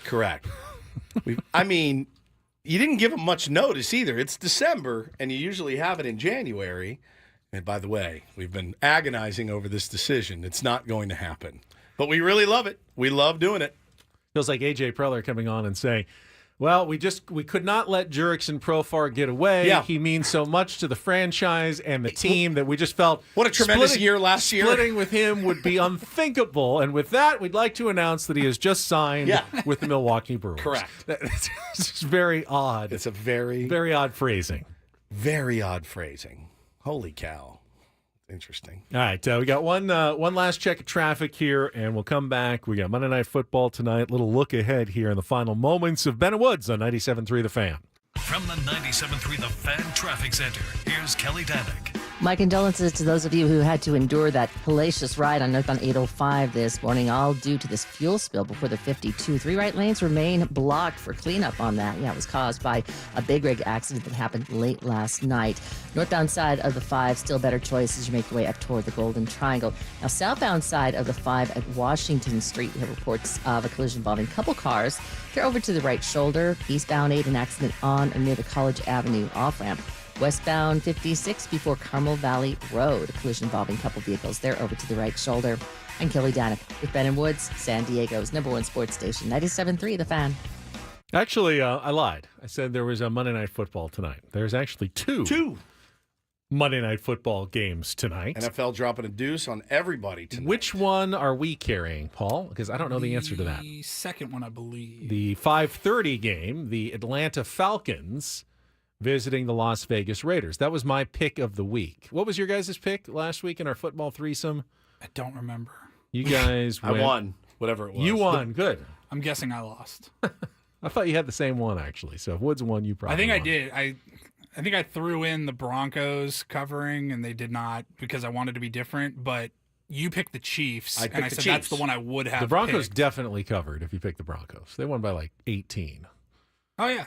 Yeah. So you were good Either there if you way. picked the Good either Broncos. way. I did put my money where my mouth is. I And- did bet the Chiefs in And real the life. Chiefs did Yep. win by 14 points. Also so. took the Bucks +3, which And was that was nice. That was an dub. easy win. Easy dub. Money line would have been good there. Yep. So tonight it's the Atlanta Falcons. We got Bears-Vikings tonight. Oh, we got the other one. On So the that's the early one. The 5 o'clock game is the Chicago Bears, who were officially eliminated yesterday from playoff contention. They knew they weren't going to the postseason at 4-9. But the game very important for the Minnesota Vikings, who at 11-2 now can move right in with the Philadelphia Eagles and Detroit Lions, potentially in a 3-way tie for that top seed in the NFC with a win tonight. So just looking to take care of business on their home turf. This is one you definitely do not want to let slip away against a struggling Bears team if you're the Vikings tonight. 6.5, taking it. Seems a little low. Taking it. But the Vikings do play nothing but, like the Chiefs, they play nothing but close games. Does feel like the Bears, though, have nothing to play for. Literally. And that's why I picked the Falcons. They need to get back to 7-7. With the Bucs winning again, it's imperative that they get a win tonight, whereas the Raiders, they're aiming hoping for to a, lose. Yeah, they're aiming for a number 1 draft pick. So they're hoping to lose and continuing to improve their draft status at the end of the year. So You've seen I got the the Falcons for tonight's game. You've seen all of you see the videos of Shedeur Sanders working out with Raiders owner Tom Brady. You seen that? Working out with Tom Brady. Yeah, like there was a video that surfaced. I don't know when it was from, but he was actually getting some tips from the GOAT. Tampering. I mean, he's not a free agent. I think this was a pre-ownership Tom Brady, but it's certainly. I mean, Shedeur Sanders wants to be a Raider. Yeah, but he doesn't get to pick where he goes. He does not get to pick where he goes. But it feels like a foregone conclusion, which would be interesting. They need a quarterback badly. They do. in Las Vegas, and what a fit it would be for Shedeur Sanders playing in Vegas for the Raiders. They might and need Tom a Brady. coach too. Yeah, that's true. If Dad is interested in going to the NFL, that could be a possible landing spot 100%. for Dion. A couple of quick basketball notes here at the end of the program. UCSD Tritons they're legitimately good. The They real beat deal. Idaho on the road 80-56. Their net ranking is up to like 61. They've won 7 games in a row. And they've got a big game tomorrow. They play at Utah State, undefeated Utah State 10-0 in college basketball. Aztecs are off this week. They don't play until Saturday against Cal. That game is in San Jose, but that's the college basketball update. Had a couple of good games over the weekend. Lamont Butler, you see him? 30 points for Kentucky. Made every single one of his shots. I think he was 10 for 10 and 6 for 6 from three-point range. Just had a huge game for the Wildcats as they beat Louisville. In Money well spent. In-state rivalry. So that was a good pickup. UConn beat Gonzaga. I watched some of that game on Saturday night as well. And then in the NBA, the NBA Cup final is set. It's tomorrow night on ABC if you want to watch it in town. It's the Oklahoma City Thunder taking on the Milwaukee Bucks. So you got plenty of star power in that game. Shai Gilgeous-Alexander and Giannis Antetokounmpo and Damian Lillard, both in that game for tomorrow night's in Las Vegas. Not the marquee necessarily franchises, but good players. Lakers won their 3rd straight last night. LeBron returned after missing a couple of games in a row. Said it was more personal, like they made him take the time off. Not as much absence. Yeah, not as much an injury as we were led to believe, but more of just a leave of absence for a couple of games. I would like to be forced to take a leave of absence for like the next 3 days, and then come back strong on Friday. Just for your well-being, my mental well-being, to be strong. We need Woods at his best. Yes. So we should tell him, don't show up until I need Adam to Christmas come in and today holiday extravaganza. and say, just come back in on Friday. Come back in and do your best on Friday. I feel like I could get a lot done. See, now the rest of the Lakers won both games without. Oh, they did? LeBron, yeah. And then they won again with him last night. So they've kind of turned things around. So maybe it was a smart decision by the Lakers to do that. Do you think we'd win without you the next 3 days? I would love to see you guys try.